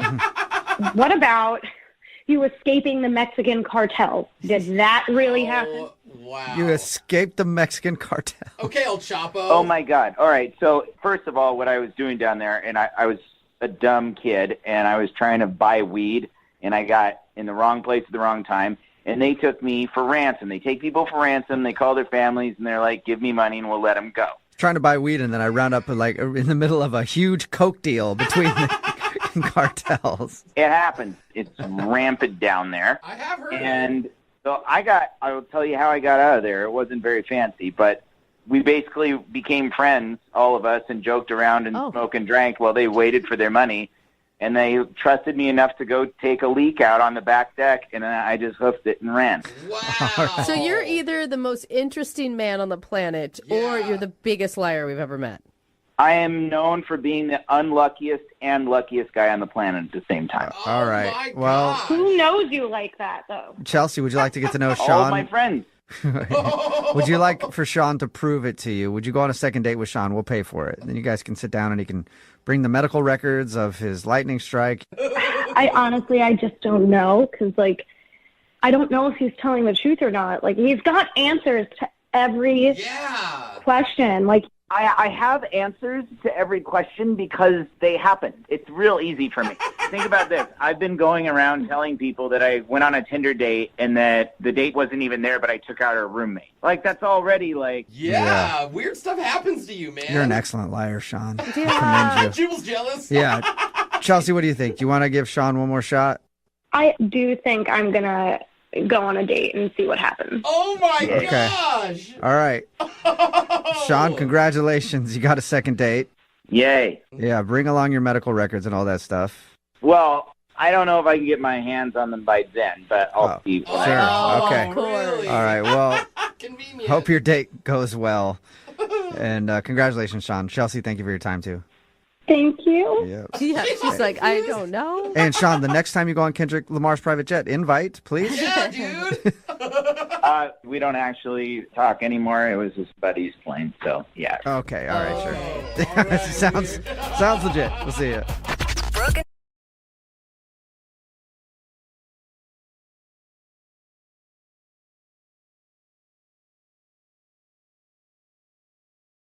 Moving 92.5. Brooke and Jubal's second date update. It can be awkward when you're out on a first date and then you run into somebody that you know and you have to sit there and have a conversation and like introduce them to your date. Like, I can't tell you how many times it's happened to me. Like, hey, this is the repo guy. He's trying to take my car again. And then I have to have a long conversation with him, like, hey, sir, could you not take my car? I'm on a date. This is my date. And then they get introduced, and it's just awkward. Yeah. Well, the girl who wants to do a second date update today had an awkward run-in on her first date, and that's why she thinks she's not getting a call back. Her name is Isabel. Hello, Isabel. Hi. How are you? Good. How are you doing? Good. So your email says you think your date got screwed up because of somebody that you ran into. We'll get into that in just a second. But first, what's the guy's name that you want to call today? His name is Darren. Darren, and how did you meet Darren? I met him kind of in my neighborhood. I just ran into him one day near my house, like a few blocks away. He was on a walk, and I know it's going to sound cliche, but he has a really cute dog. So of course. I had to go over to go pet the dog. All right. Did he ask you out, or did you ask him out? He asked me out. We just kind of walked together for a while, and I told him I love animals, and his dog was adorable, and he was obviously aware of that. So we walked together a bit, and, eventually he had to go one way. I needed to turn back and go home, and he asked for my number. So I gave him my number, and the next day he called to ask me to dinner. That's cute. By any chance, did he have any binoculars or duct tape on him when you met him? No creepy duffel bag or anything. He was very normal, very charming. I was just trying to see if he set up your chance meeting while he was outside walking his dog. So where'd you guys go on your date? We went to a seafood restaurant, but nothing really fancy. I actually liked his idea of a date. It's one of the places where, they're putting the bib around your neck. Oh, yeah. You're getting your hands dirty. And I thought that was really cute. So I was excited. And you guys seem to hit everything off okay? Yeah, and he's really funny. So I spent probably the first half hour laughing, and he was great. I thought it was going really, really well. And then my old boss shows up at the table. Wait, at your table, did you just say? Yeah, it got a little awkward. Did you like your old boss? Or was this somebody that you wouldn't want to talk to normally? This is someone I would not want to talk to normally, and I'll tell you why. He only goes by his nickname, which is Silky. Oh, that's nasty, Silky? dude. Anyone who refers to themselves as Silky. That sounds like a fun guy to hang out with to me. Well, exactly. And so Silky walks up, and he's just a big, loud, obnoxious guy. It was really uncomfortable, and so Darren is trying to play along with all of Silky's terrible jokes, and I know it's hard to say with a straight face. It really is. It's awful. And so Darren actually offers up that it's our first date, and that just got Silky going. Oh yeah. So he's like one of those guys that's always trying to be funny and is always on. Yeah, and it was terrible because I'm sitting there with bibs around our neck, and he's asking if there's going to be kisses later. And Did you guys joke about it? I mean, if I were on a date with you and some dude named Silky came up and was being obnoxious, I would still laugh about it with you after and be like, man, I can't believe you used to work for that guy. Yeah. Honestly, I was a little flabbergasted that he was there. But, we tried to make light of it. So then Silky finally leaves, and Darren's kind of chuckling, and, he's asking, what's this guy's deal? How do I know him? And I didn't really know what to say because Silky, I knew Silky when I worked in a fast food restaurant as an adult. And it's not something that I really keep on my resume now. It was just something that happened. I was between jobs, and I worked at a fast food place, and it's just, yeah. So when you told your date that you used to work at a fast food place, you think that turned him off or something? Oh, I'm having trouble I understanding. didn't tell him. I just kind of said he was an old boss, and I didn't like working for him. And I kind of asked that we just drop it. Yeah, can we just enjoy our date together and not talk about that weirdo Silky who just crashed our date for 5 minutes? I think that's a reasonable request. So, yeah, I just asked that we kind of move on. And Silky's a crazy character from a long time ago. And Darren, I think, took that the wrong way and kind of stared at me wondering if I was hiding something or if there was some big secret I wasn't telling him. If I were Darren, I could see where, if he had an old boss named Silky, I would think that he must have been some sort of drug dealer or something. I can kind of see that, and it did get a little awkward for a few moments, and then we just went back to dinner and had a good time. How did your date end? He dropped me off, and I got an awkward hug. An awkward hug. Something was obviously bothering him or was wrong, and I don't know what's going on because he hasn't responded to my text. I've texted him a few times, and I feel bad that maybe I should have just told him about the fast food job, or maybe my perfume was too strong, or he didn't I don't know. I was wearing too much makeup. I don't know what went wrong, but I want to know. I love a girl's brain. There's always like 8,000 different Yeah. reasons it could be. Well, we'll play a song, come back, call him, and get your second date update, okay? Okay, thanks. Hang on. Moving 92.5. Brooke and Jubal in the mornings. Second date update. Having your first date interrupted by a coworker can be annoying. Having your first date interrupted by an old boss named Silky can definitely ruin the whole thing. Sounds bad. If you're just tuning in for the second date update, Isabel is on the phone with us. She met a guy named Darren. They had a really fun date going, and then her old boss, a guy named Silky, happened to be at the restaurant they were eating at. I don't think that's his real name. I think he just calls himself Silky. But he crashed their date for a little while, and apparently he's one of these big, loud, obnoxious dudes, and he wouldn't stop joking around. And when he left, her date asked about Silky, and she didn't want to say where she knew Silky from because it was like when she was between jobs, she was working at a burger place, and she was kind of embarrassed of that. So she asked him to move on, and then ever since Silky's appearance on the date, her date sort of seemed a little weirded out, and he hasn't called her since. We're going to get him on the phone and find out if it was Silky who ruined the day for her. Are you about ready to go, Isabel? I'm ready. I want to know what happened. Right. And you do know, Isabel, you shouldn't be ashamed of working hard and having to work at a fast food joint for a little while. I know. It's nothing against anyone who works fast food. For me, it was just, my degree wasn't, it's just not a part of my life I talk about. Yeah, okay. I'm going to dial the phone number right now, and I'm hoping that the guy you went out with, Darren, doesn't answer. I'm hoping Silky answers, because I'm curious about that guy more than I am about Darren, honestly. All right, here we go.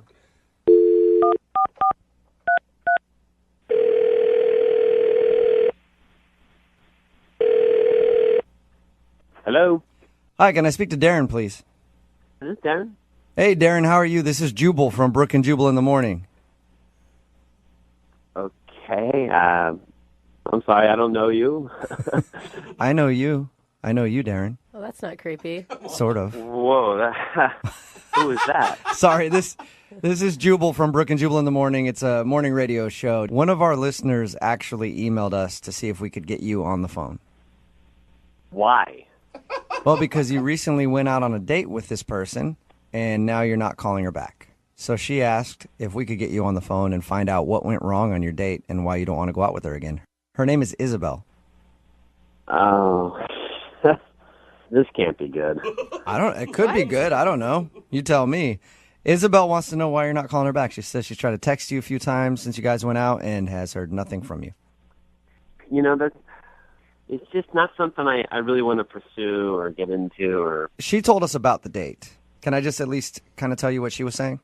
She told you about our date? Yeah. She told us all about how you guys went out to the seafood place, like a crab shack type place. Okay. And she... Oh, my God, that's weird. She said she really enjoyed it, by the way. The food? Yeah. The food, the company. She said she liked you a lot. I'll tell you why she thinks she's not getting a call back, and maybe you can just tell me if I'm wrong or right, okay? Uh-huh. She says that during your date, you were interrupted for a little while by her ex-boss, a guy that calls himself Silky, and he sounds like quite the character.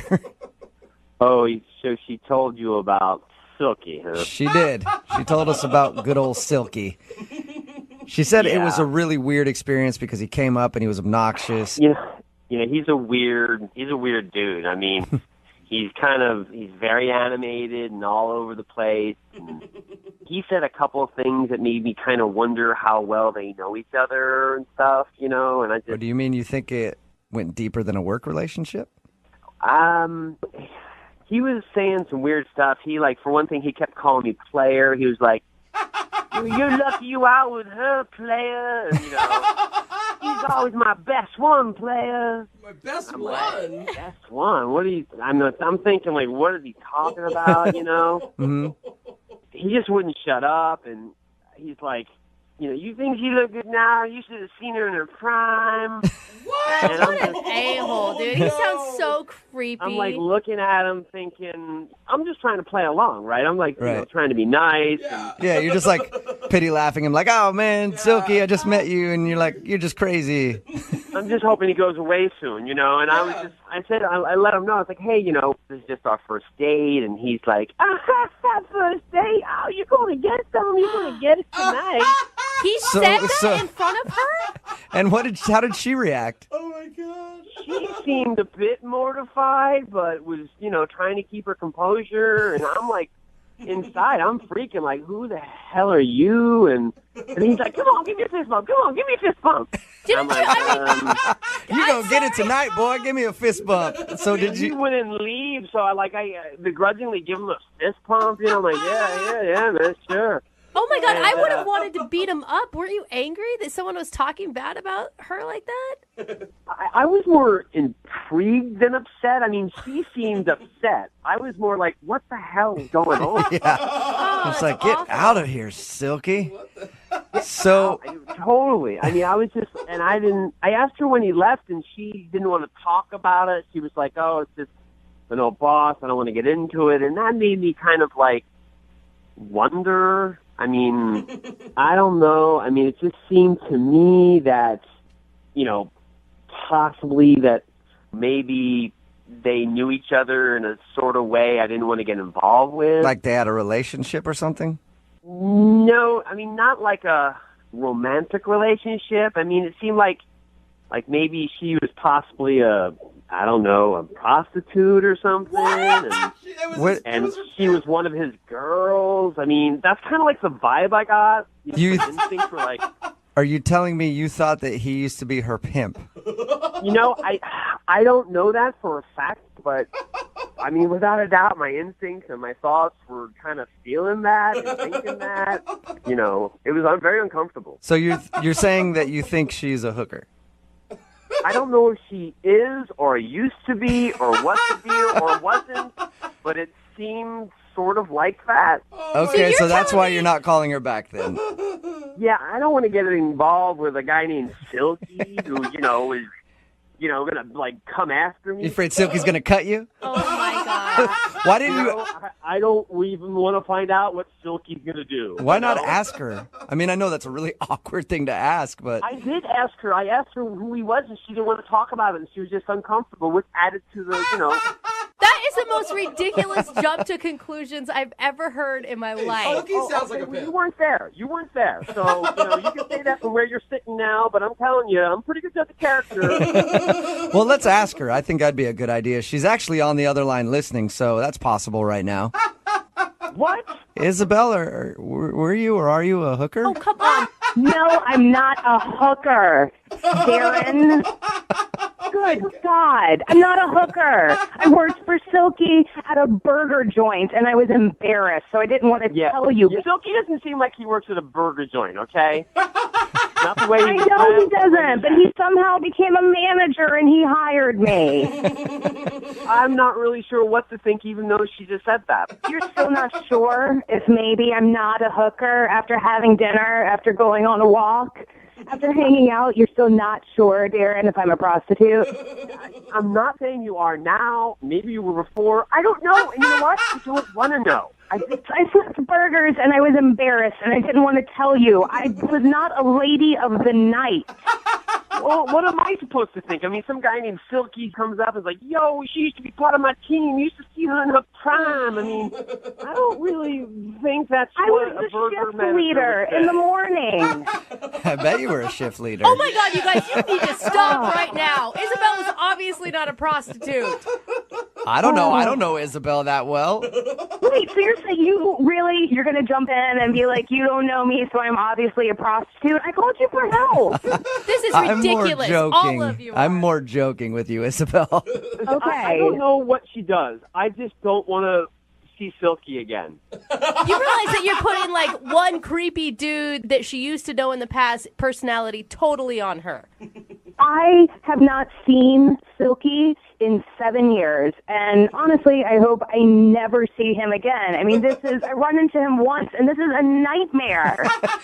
It sounds worse than a nightmare.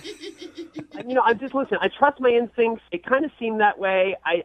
I'm sorry if I got the wrong impression. It's hard not to think what I thought was Silky. So you realize now that she just worked at a burger joint. That's what I heard. Oh, my God. Darren, seriously, I work at an architecture firm. That guy was my manager at a burger joint. Yeah, not a lot of prostitutes go on to being architects. I was in between jobs. Whose side are you on? I'm on your side. I'm telling Darren that not a lot of prostitutes go on to work in architecture firms. I have a lot of experience. I know this kind of stuff. Darren, would you like to go on a second date with Isabel? We will pay for it. That sounds bad now. Doesn't Yeah, it? it Sounds does. like, how about this? Isabel will pay for this one with her own money that she earned in a very honest job. To be honest with you, I just don't think it's a good fit, and I'd rather not. Oh my God. And, Isabel, you don't want to go out with him anyway. No, I don't. And from now on my first date, I'll just wear a shirt that says, "Hi, I'm not a prostitute." It's a good idea. It's a nice fashion choice. And I know she'll be the death of me.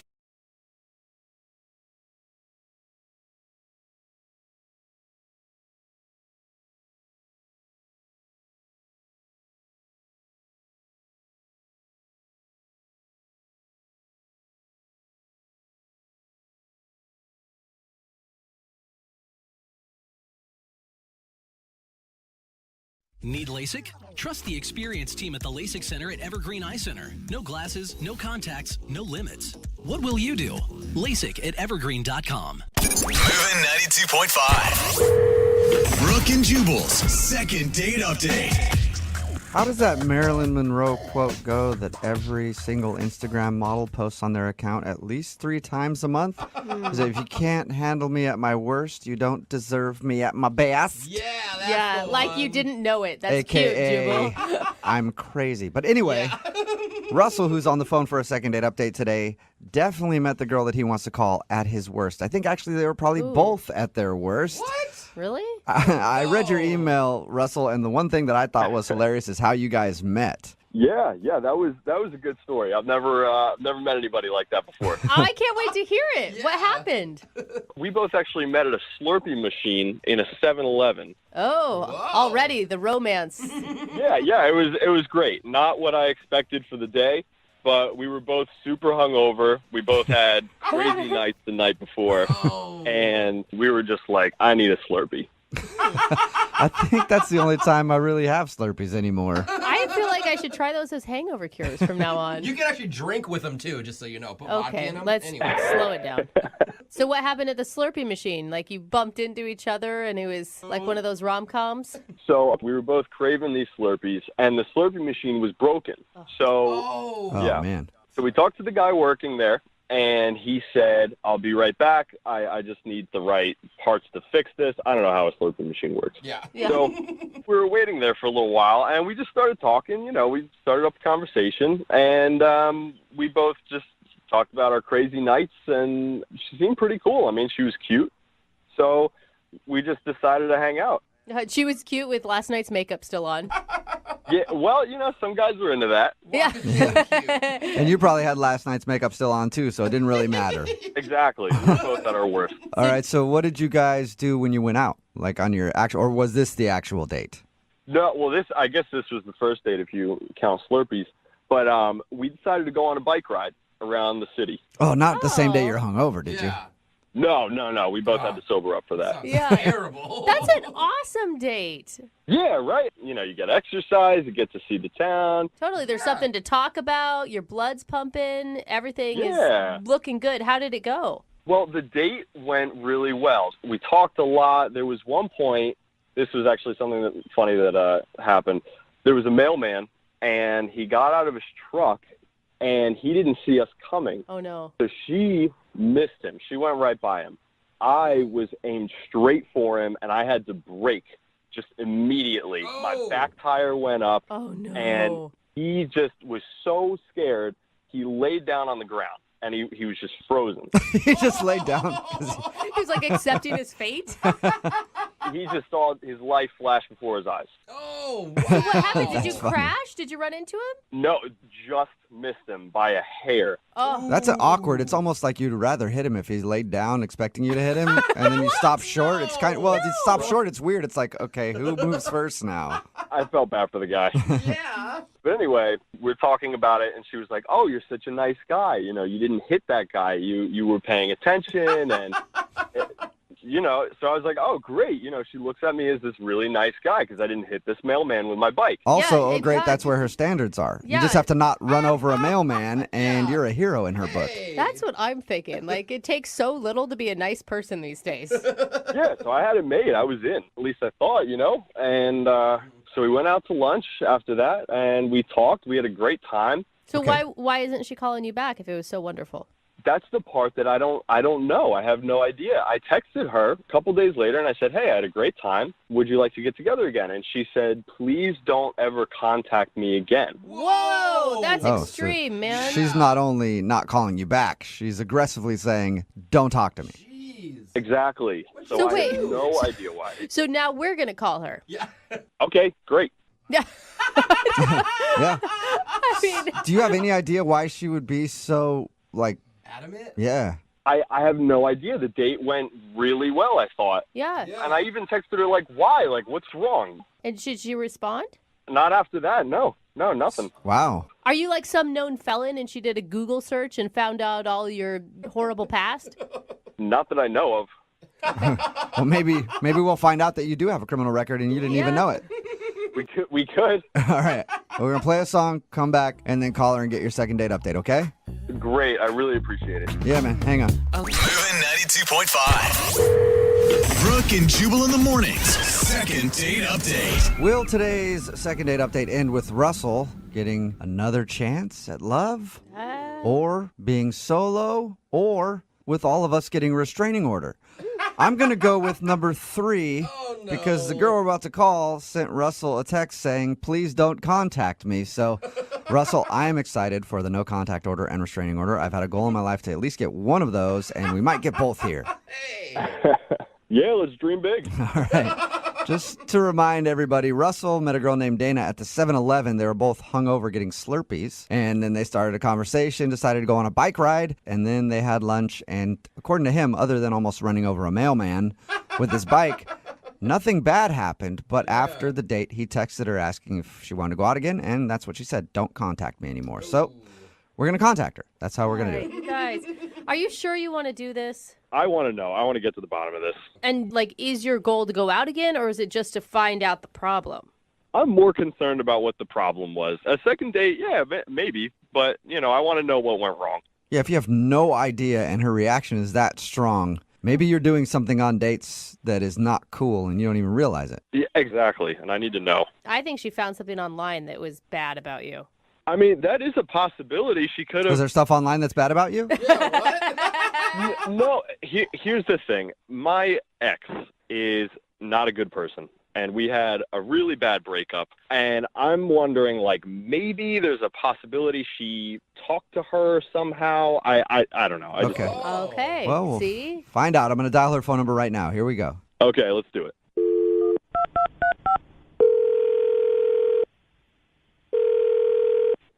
Hello? Hi, may I speak to Dana, please? Yes. Is this Dana? Dana? Hello? Hi, yeah. Yeah, hey, Dana. How are you? This is Jubal from the radio show Brooke and Jubal in the Morning.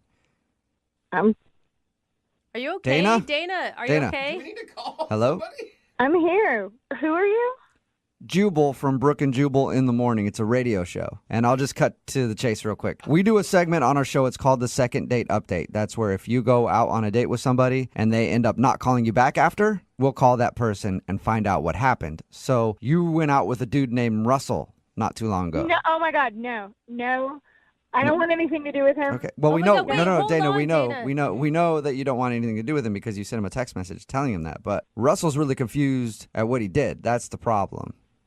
I just don't want anything to do with him. That Okay. was a serious reaction, though. Are you, like, scared of him? I don't know why, like, he doesn't take no for an answer. I just, like, I don't want...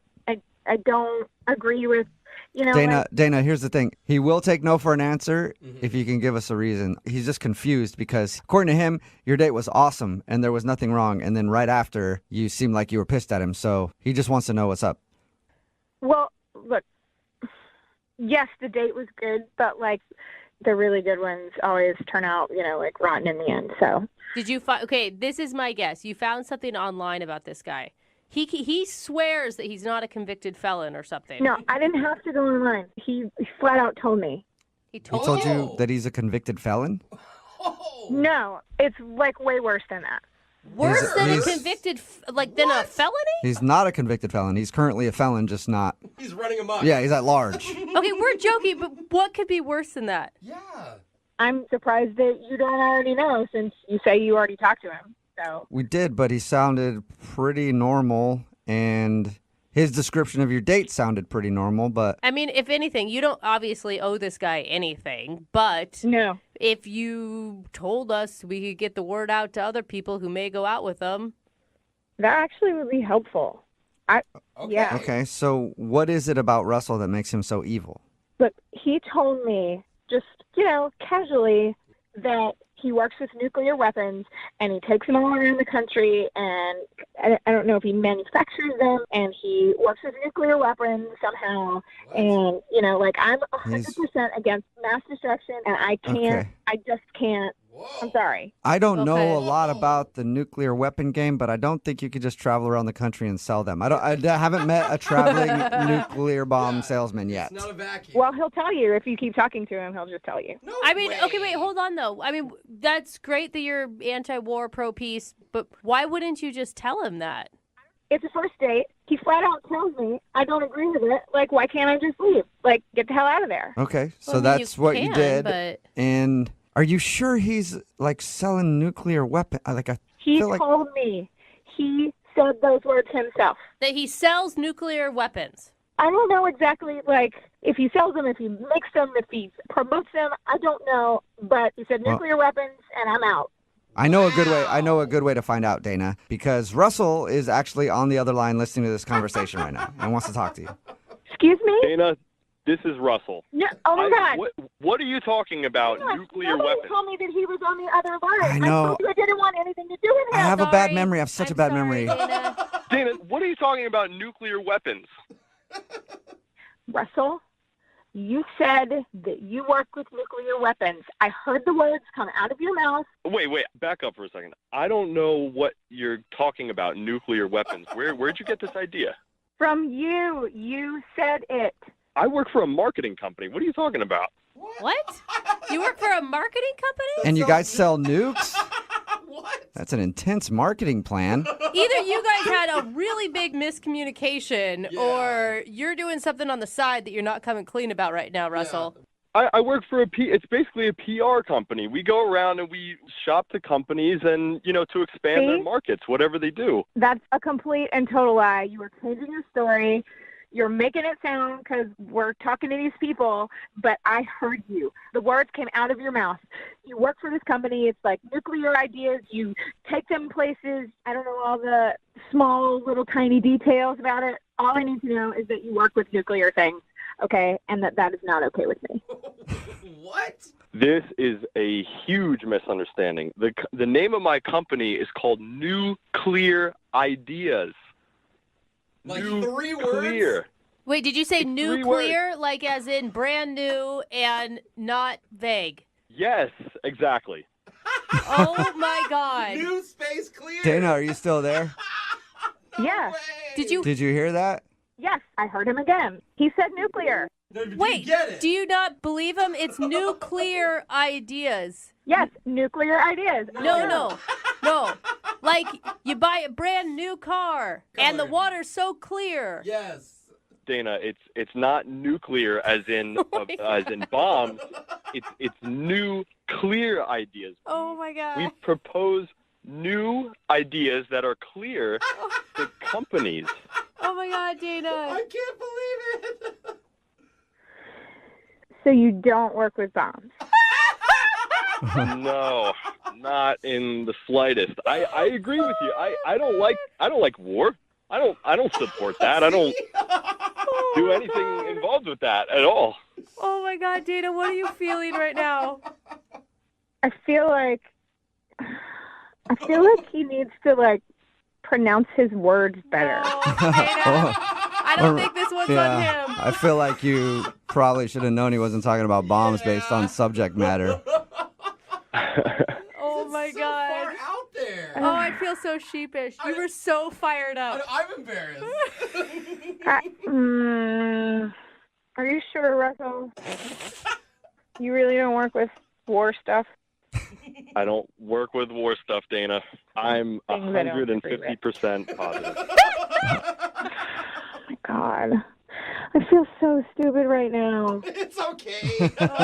Dana, would you like to go out with Russell on a second date? We will pay for it. He will not. Now that you know he's not making nuclear bombs in his basement or whatever. Yeah. I mean, that was the only thing. I mean, it was a pretty big thing, except it's not real. Yeah. I don't think nuclear bomb salesmen are really like not a profession. Yeah. I mean, when he said it, I knew it sounded stupid, but like I should have asked more questions, but I just like jumped to a conclusion and Okay, so Russell, you want to go on another date with her? You know what? In the beginning of all this, I would have said yes, but you learn a lot about someone on a first date, and I've learned even more after this experience about her temperament and communication skills. So I don't think it's a good idea. So we got you a second date, and now you're turning it down. After this, yeah. Now that's the bomb that I didn't expect. What are you doing? After all that. It was just the overreaction was fierce. Oh. But wait a minute. It was clearly a mistake. Listen, we can be friends. Ooh, friends. But I just don't think it's a good idea for me to be matched up with you on a romantic level. I just don't see it. Wow. Okay.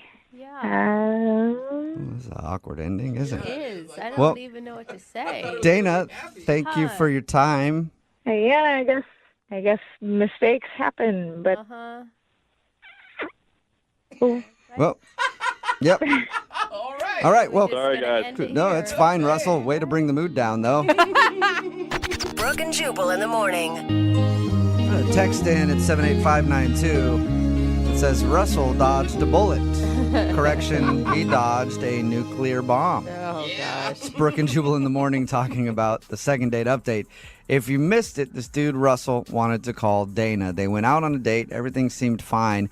After the date, though, she texted him and said, never contact me again. So, of course, he did the right thing. Had us contact her for a second date update. But we got to the bottom of the problem. She is against war and all things war. Mm-hmm. And she thought Russell was somebody who sold nuclear weapons. But Russell works for a company called Nuclear Ideas, and she heard nuclear ideas, and that's why she said never contact me, because she thought he was some sort of international arms dealer or something. I could see where the name sounds like nuclear. I get that. Yeah. But why wouldn't you have a further conversation? I mean, if someone told you that they were dealing with nuclear bombs, I'd have all sorts of questions. I definitely would Like, want to find out more about that. Even if I was against it, I'd be like, whoa, I've never met somebody who goes door to door and sells nuclear bombs before. In the end, Russell decided not to go out with her because he thought that was kind of weird that she didn't realize it was nuclear and not nuclear. And the way that she reacted, saying never contact me again. Yeah, and I think her was all upset. He decided not to go out with her again. jump to conclusion was a little bit much for him. A little bit. Yeah. Remember, if you want to do a second date update, all you have to do is email the show, and we will call the person who didn't call you back. Moving 92.5.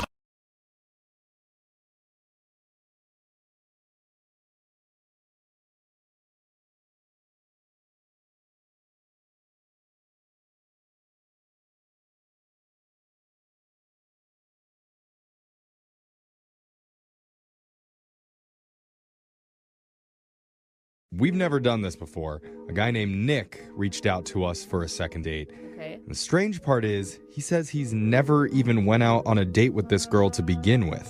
So wait, It's Wrong segment then, buddy. We would need a first date then. Yeah. That's not what we do. Nick, I'm hoping you've at least talked to this woman and it's not your neighbor that you're looking at through your telescope right now. Nick? Is it? Step I away hear from the heavy breathing. telescope. I am here. I was just laughing. Okay. You sound like you're doing more than laughing.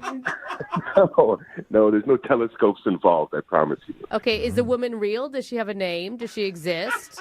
Yes, her name is Whitney, and she exists, and she's amazing. Whitney sounds like a made-up name. Yeah. Oh, you guys. But how do you know she's amazing if you've never gone out with her? We've never met in person, but we have met and communicated a lot online. Okay, there's a lot of people, I use that in air quotes, online that aren't real in real life. Right. No, I know she exists. Like, we have FaceTimed. We've had extensive communication online where we've actually seen each other. So why aren't you going on a date with her? Well, because she lives in a different state. We didn't tell us that, Oh, Nick. yeah. That's very important information at the beginning. Maybe lead off with that. Yeah. Well, I mean, honestly, guys, I really felt like I was falling in love with this girl. Ooh, that's Okay, so cute. But no, whoa. You're falling in love with this girl? You haven't even seen her. on FaceTime Yeah, I've he seen has. her. I mean, I've seen her. We FaceTimed. I was so connected with this woman. Like, we have very similar, like, families. We both have sisters. We both have similar holiday things that we do. Like, Well, hold on. I hear that she has a sister. He has a sister. Sounds like they connected. That's love right there. I don't know. Okay, I don't you know know if the what? You're sisters right. have anything to do with There's a it, common but bound. You guys don't know. Get the marriage documents ready. You guys both have sisters. I think that it's romantic and that it's refreshing that you were connected to a woman on a much bigger level than just a physical Yeah, one. 5G level. For real. I was planning on flying her out or flying out to see her. That was the next step. But things just haven't been the same for a bit. So things aren't really working out the way I had wanted. So that's why I contacted you guys. All right. So this would normally be the time where I would ask you about the date that you took her on, but you haven't done that. So Yeah, I feel like we have, because it started out that we would talk like a few times a day, just like little things here and there, check in. Yeah. And then it got to the point where we would be communicating for like hours every night. Wow. That's intense. Yeah, I know. And it was going so well. We would talk constantly. And it was great like that for about like 3 weeks, I would say. And then she started not responding as quickly. Yeah. And then she wasn't like, we weren't talking every night. there must be something that you have done during these conversations that has turned her off. No. Well, the last photo I sent her, I took a photo of my breakfast, and it was like 2 heart-shaped pancakes that I made, and then I kind of spelled out like "I love you" and bacon. And I know that's corny, but it's also like sweet, and that's how I feel. I mean, it seems like a lot to drop the L word and never seeing each other in person. I mean, I spelt it in bacon. Okay, you're spelling out the word love and bacon to this girl already? Yeah, that's what he's doing. He's testing the waters to see if what was her response to that. I mean, not much. Not much. Okay, that's not good. I know, and I haven't really heard from her in about the last 48 hours, which is rare because ever since we started communicating, we've never gone 48 hours without at least checking in. So how do you want us to help? Because she obviously doesn't listen to our show. I don't know. How can we get her? How can I get her to listen to me? How can we get her? Yeah, okay. That's quite a Listen. statement. Get her on the show is what I'm thinking. Okay. Or find out if you did something wrong or Yeah, if she is exactly. just scared. It sounds like he's just coming on a little too strong, but you were both feeling it, the chemistry at one point, so that's great. Well, also, I forgot to tell you this as well. She did mention she had this friend that was kind of hesitant about our relationship, and I don't know if that has something to do with it. Like her friend is like jealous or just doesn't trust me because of the whole online thing, or maybe she's found met somebody else. I don't know. My mind is just kind of racing about the whole thing, and I was hoping you could help me in somehow. All right. Well, just calm down about it a little bit. Maybe pop a Valium because you're getting a little bit excited talking about her. I am amped up because, I care a lot about this girl, and if there's any chance that you can help me out, communicate with her, I would just really appreciate it because, I just don't know what else to do, honestly. All right. I guess we'll do it. Yeah. I guess we'll do it. That's the whole point All right. of this, Thanks, Jeffrey. Jeff. Why do you hate love so much all of a sudden? What is your problem? This is What, just different. This guy's never even been on a date with her. But you know what? This is a It's 21st not- century, Jeffrey, okay? It's a different way that people fall in love. Just the Catch fact- up, man. The fact that they call each other every day in this day and age, that's crazy. That's more than most people. It is He's crazy. probably It getting more scares me. action than you are just via an internet screen, okay? All right. Well, you know what? Maybe we're going to prove me wrong. We're going to Yes. play a song. We'll come back and we'll give Whitney a call and see if we can get you a second date. Okay, Nick? Yes. Thank you, guys. Well, just hold on. We haven't gotten you the date yet. We're just making a call. Okay, good. Thanks. Okay. That's the energy I want. Okay. We'll be back after this. How do you know when you're really in love? Oh, Is it when you memorize that person's favorite coffee order? for sure. Ooh, that's pretty good. sign. Is it when you include them in your Facebook profile picture? Oh, hey, boo. Yo, that's official. Is it when you can confidently leave the door open while taking a number 2 in their apartment? So gross. No, that is love, I mean, that's just a long time in marriage. Yeah. I don't know if that's love. It's something. I don't know. I think the real sign of true love is when you can spell out that person's name in breakfast sausage Oh, man. It's always about the meats. and then send a photo of that in a text message. Because that's what our listener Nick did for a girl named Whitney, even though they've never gone out on a real date or seen each other in person. They live in different states, but they've been chatting on the phone and over Skype for hours on end. But lately, she's become tough to reach. Yeah. Now, Nick, I'll admit, I was skeptical when we were talking before, but during the song break, I thought about it, chugged a ton of NyQuil, and I definitely feel different. That's it? Yeah, I love that. Thank you for the support. you're welcome. That's Yeah. not support. That's You guys, I believe you, Nick. I think that love can totally happen that way. Do you regret sending that picture? Because it does seem like that was the moment things shifted. Yeah, I think I would have, had I to do it again, it would have been a little different. But I mean, it's just bacon. It's not like you're actually dropping the L bomb. No, I think bacon is the highest form of romance, right above diamond rings. So you can't go anywhere but down from here. I agree. All right. oh man. Well, let's get your bacon lover on the phone, and we'll see if you can get you a second date, okay? All right, I'm nervous. All right. I'm going to dial the phone number right now. Here we go.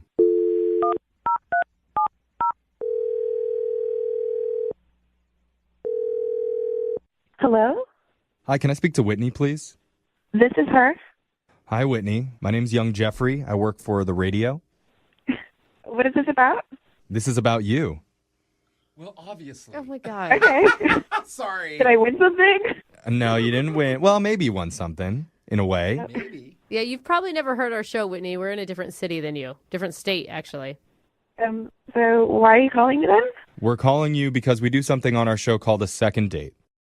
Okay. I'm guessing you don't know what that is, but basically, when one of our listeners needs help figuring out why they're not getting a call after a date, we're willing to do that for them. And we're calling on behalf of a guy named Nick. Do you remember going out with Nick?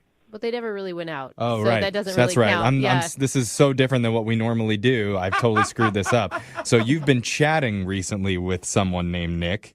And it feels like you guys have been on quite a few dates because of how much time you've spent online together. All right. What did he say about me? He said he loves you. No, he didn't say it like that. Down. He sent a picture to you in bacon. He thought everything was going well. Yes. He felt like he's never connected to somebody like he connects with you, and he was really excited about it. And now you're not calling him back after he sent one simple picture of I love you spelled out in bacon, and he's wondering if he freaked you out. Well, to be honest, the bacon message was definitely a little overwhelming. Okay. But, I was falling for him, too. See, Jeff? So you were on board. How come you didn't bacon text him back then? Well, I talked to my friend, and my friend's always someone that, gives me really good advice. And so I just need to pull back for a minute. I'm not Yeah. Well, who is this friend? Is it a guy or a girlfriend? It's actually like my very trusted stuffed animal that I've had for a long time. And it's like my inner self tells me, if things are okay or not.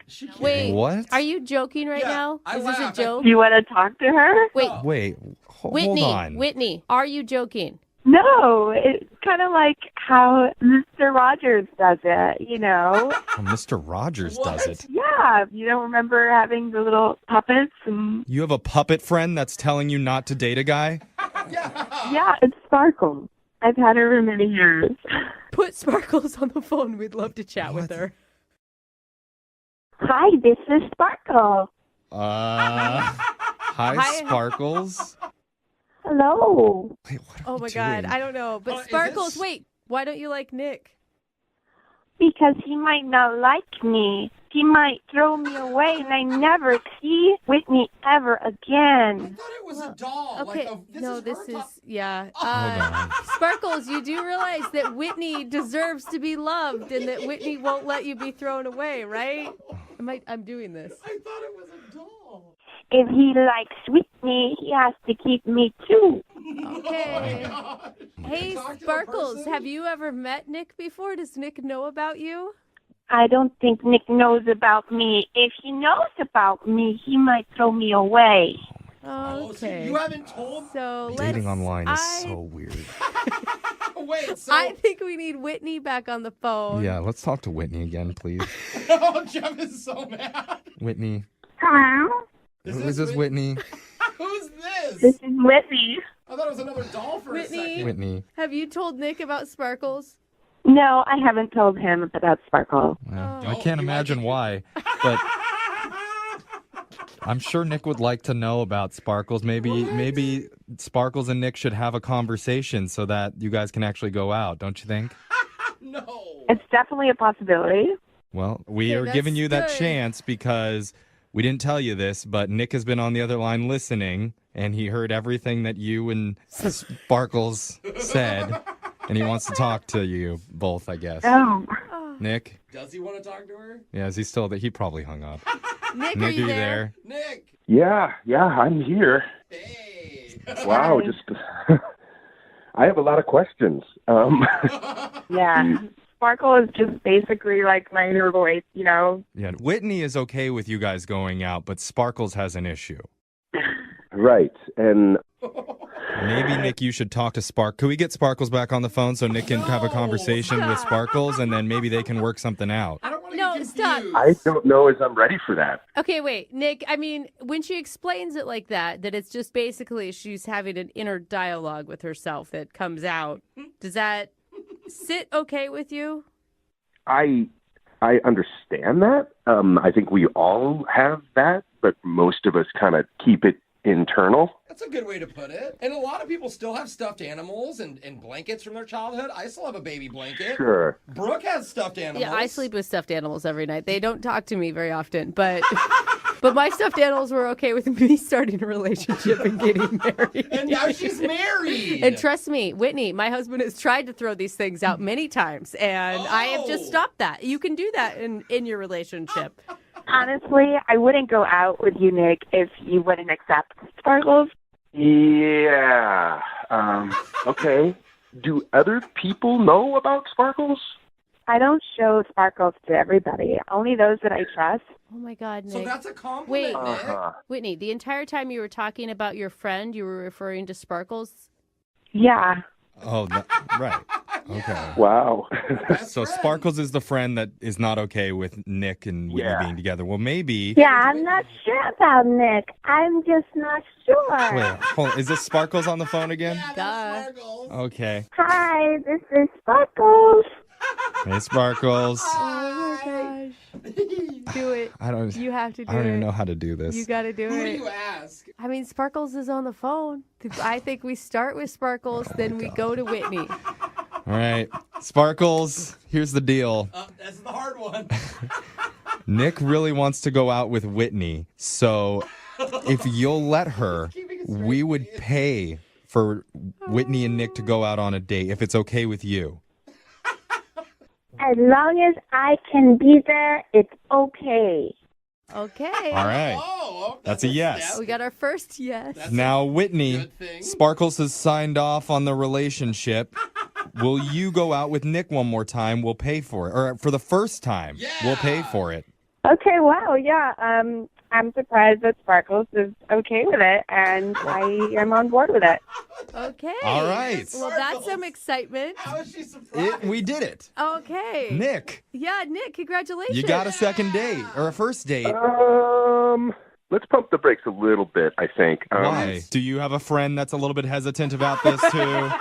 Do we need to get him on the line? I think that maybe we had been rushing it a little bit. Oh. And I think with this new information, I think maybe staying on as like friends on the phone and chatting, I think that's probably... Sparkles don't like friends. Oh, okay. Sparkles, I'm sorry. This is just how I'm feeling. I can't believe I'm talking to Sparkles right now, but I am. And can I talk to Whitney again? Yeah, this is Whitney. What's your problem with Sparkles? I mean, I could really get into it, but I think maybe that's a conversation for a later date. So are you telling me that you're going to tell Sparkles I love you and bacon too? Because, I mean, honestly, that would be helpful for you. Oh, win her. I don't think I'll do that. Nick, Sparkles angry with you. Uh-oh. No. Yeah, don't face the rage of Sparkles. I think we need to hang up. Yeah. Sorry we couldn't get you a date there, Nick. Okay, good luck. That is quite all right. I learned a lot, and that's the most important thing, I think. Yeah. Yeah, you're never online dating again. Uh-huh. I don't think so. Yeah.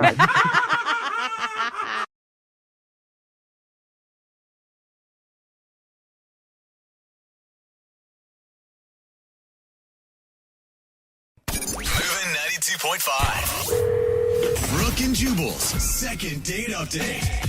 It can be awkward when you're out on a first date and then you run into somebody that you know and you have to sit there and have a conversation and like introduce them to your date. Like I would tell you how many times it's happened to me. Like, hey, this is the repo guy. He's trying to take my car again. And then I have to have a long conversation with him like, hey, sir, could you not take my car? I'm on a date. This is my date. And then they get introduced and it's just awkward. Yeah. Well, the girl who wants to do a second date update today had an awkward run-in on her first date, and that's why she thinks she's not getting a call back. Her name is Isabel. Hello, Isabel. Hi. How are you? Good. How are you doing? Good. So your email says you think your date got screwed up because of somebody that you ran into. We'll get into that in just a second. But first, what's the guy's name that you want to call today? His name is Darren. Darren, and how did you meet Darren?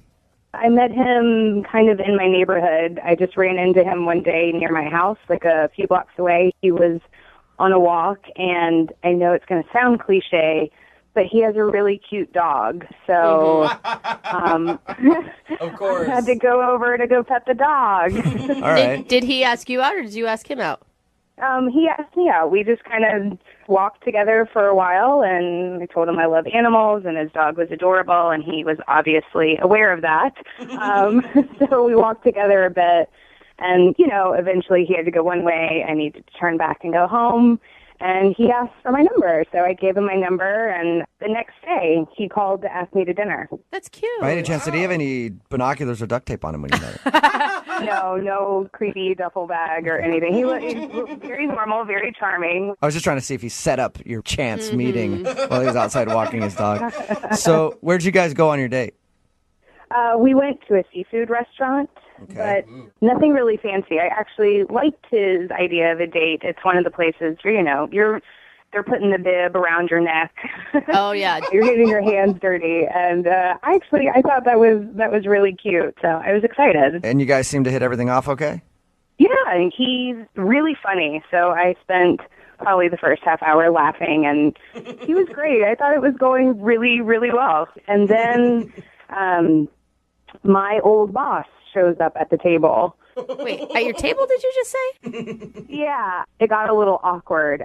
Did you like your old boss? Or was this somebody that you wouldn't want to talk to normally? This is someone I would not want to talk to normally, and I'll tell you why. He only goes by his nickname, which is Silky. Oh, that's nasty, Silky? dude. Anyone who refers to themselves as Silky. That sounds like a fun guy to hang out with to me. Well, exactly. And so Silky walks up, and he's just a big, loud, obnoxious guy. It was really uncomfortable. And so Darren is trying to play along with all of Silky's terrible joke. And I know it's hard to say with a straight face. It really is. It's awful. And so Darren actually offers up that it's our first date, and that just got, Silky going. Oh, yeah.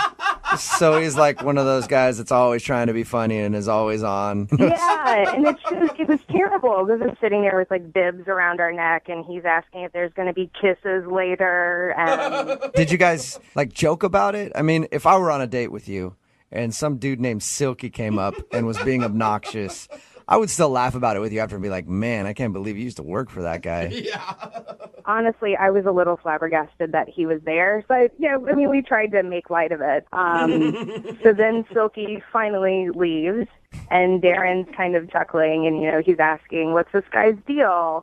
How do I know him? And I didn't really know what to say because Silky, I knew Silky when I worked in a fast food restaurant as an adult, and it's not something that I really keep on my resume now. It was just something that happened. I was between jobs, and I worked at a fast food place, and it's just, So when you told your date that you used to work at a fast food place, you think that turned him off or something? Oh, I'm having trouble understanding. I didn't tell him. I just kind of said he was an old boss, and I didn't like working for him. And I kind of asked that we just drop it. Yeah, can we just enjoy our date together and not talk about that weirdo Silky who just crashed our date for 5 minutes? I think that's a reasonable request. So, I just asked that we kind of move on. And Silky's a crazy character from a long time ago. And Darren, I think, took that the wrong way and kind of stared at me like, wondering if I was hiding something or if there was some big secret I wasn't telling him. If I were Darren, I could see where, if he had an old boss named Silky, I would think that he must have been some sort of drug dealer or something. I can kind of see that, and it did get a little awkward for a few moments, and then we just went back to dinner and had a good time. How did your date end?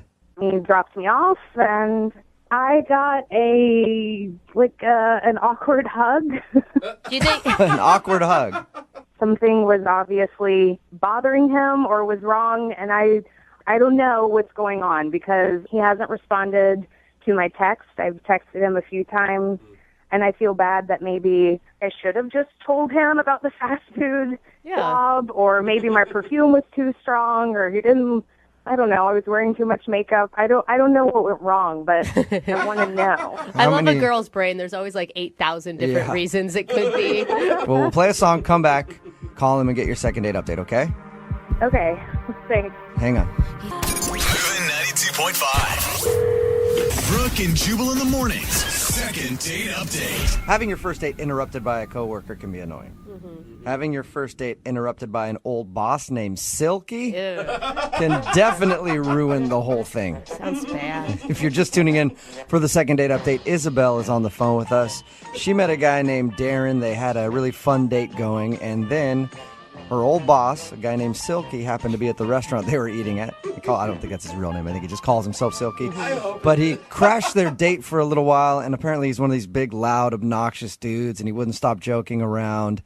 And when he left, her date asked about Silky, and she didn't want to say where she knew Silky from because it was when she was between jobs, she was working at a burger place, and she was kind of embarrassed of that. So she asked him to move on, and then ever since Silky's appearance on the date, her date sort of seemed a little weirded out, and he hasn't called her since. We're going to get him on the phone and find out if it was Silky who ruined the day for her. Are you about ready to go, Isabel? I'm ready. I want to know what happened. And you do know, Isabel, you shouldn't be ashamed of working hard and having to work at a fast food joint for a little while.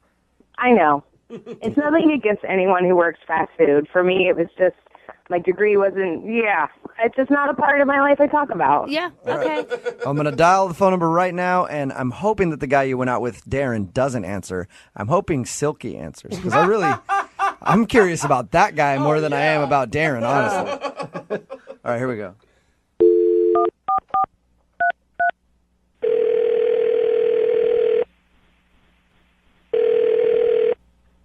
Hello? Hi, can I speak to Darren, please? Is this Darren? Hey, Darren, how are you? This is Jubal from Brooke and Jubal in the morning. Okay. I'm sorry, I don't know you. I know you. I know you, Darren. Oh, that's not creepy. Sort of. Whoa, who is that? Sorry, this is Jubal from Brooke and Jubal in the Morning. It's a morning radio show. One of our listeners actually emailed us to see if we could get you on the phone.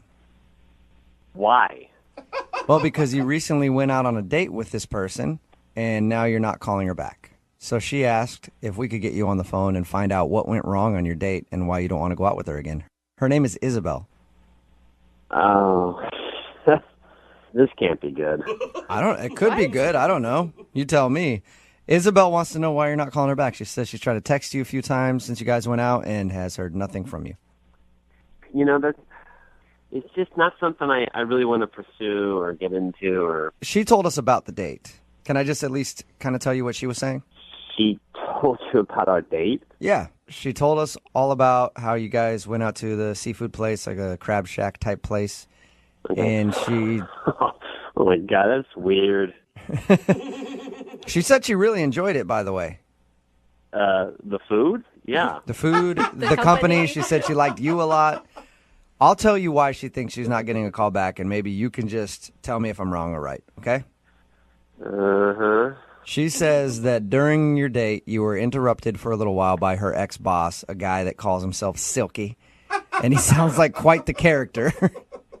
Oh, so she told you about Silky, huh? She did. She told us about good old Silky. She said it was a really weird experience because he came up and he was obnoxious. Yeah, he's a weird dude. I mean, he's very animated and all over the place. And he said a couple of things that made me kind of wonder how well they know each other and stuff, and I just... What do you mean you think it went deeper than a work relationship?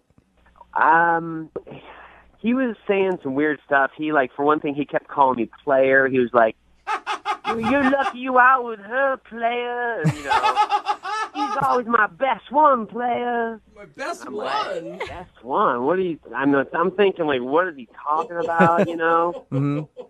He just wouldn't shut up, and he's like, you think she look good now? You should have seen her in her prime. What? What an a-hole, dude. He sounds so creepy. I'm looking at him thinking, I'm just trying to play along, right? I'm Right. trying to be nice. Yeah, you're just pity laughing him oh man, Silky, I just met you, and you're just crazy. I'm just hoping he goes away soon, and I let him know, I was like, hey, this is just our first date, and he's like, first date? Oh, you're going to get some, you're going to get it tonight.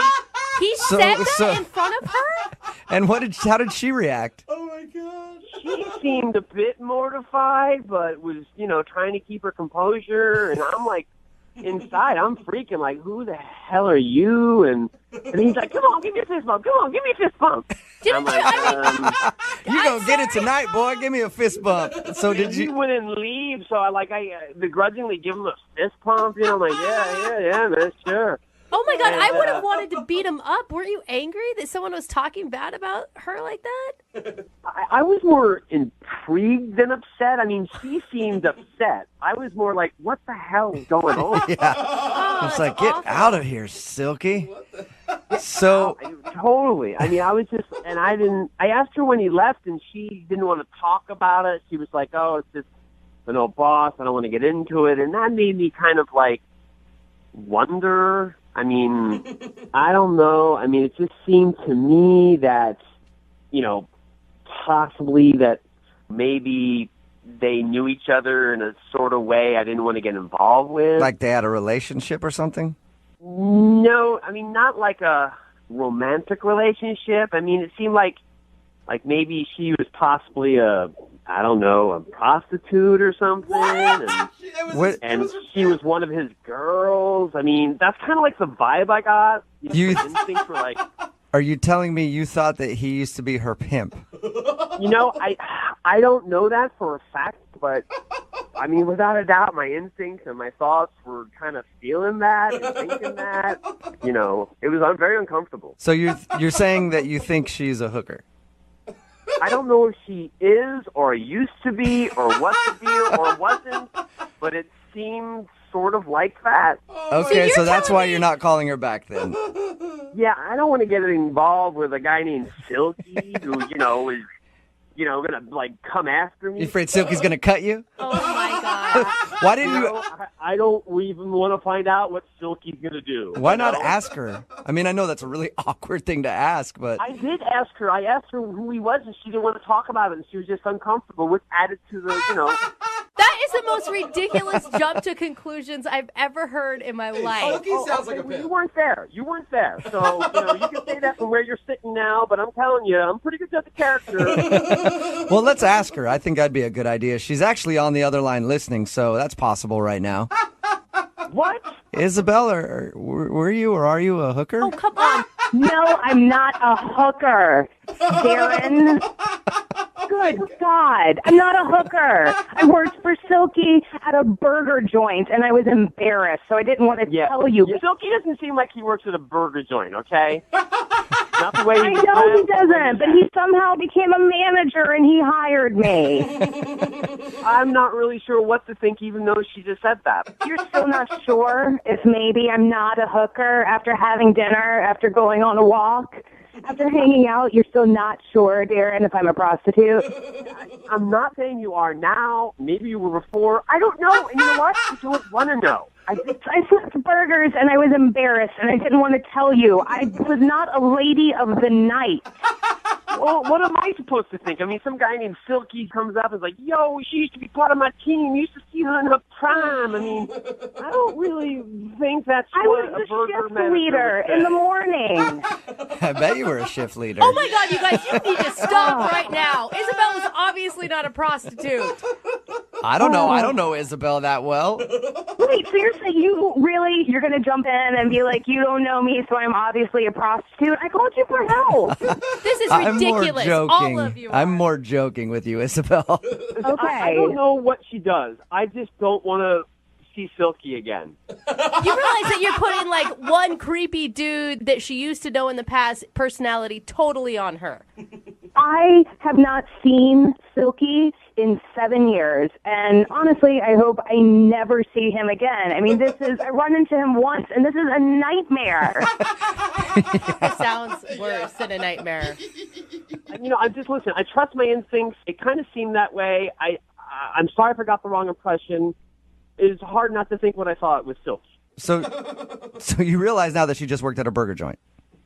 That's what I heard. Oh, my God. Darren, seriously, I work at an architecture firm. That guy was my manager at a burger joint. Yeah, not a lot of prostitutes go on to being architects. I was in between jobs. Whose side are you on? I'm on your side. I'm telling Darren that not a lot of prostitutes go on to work in architecture firms. I have a lot of experience. I know this kind of stuff. Darren, would you like to go on a second date with Isabel? We will pay for it. That sounds bad now. Doesn't Yeah, it? it Sounds does. like, how about this? Isabel will pay for this one with her own money that she earned in a very honest job.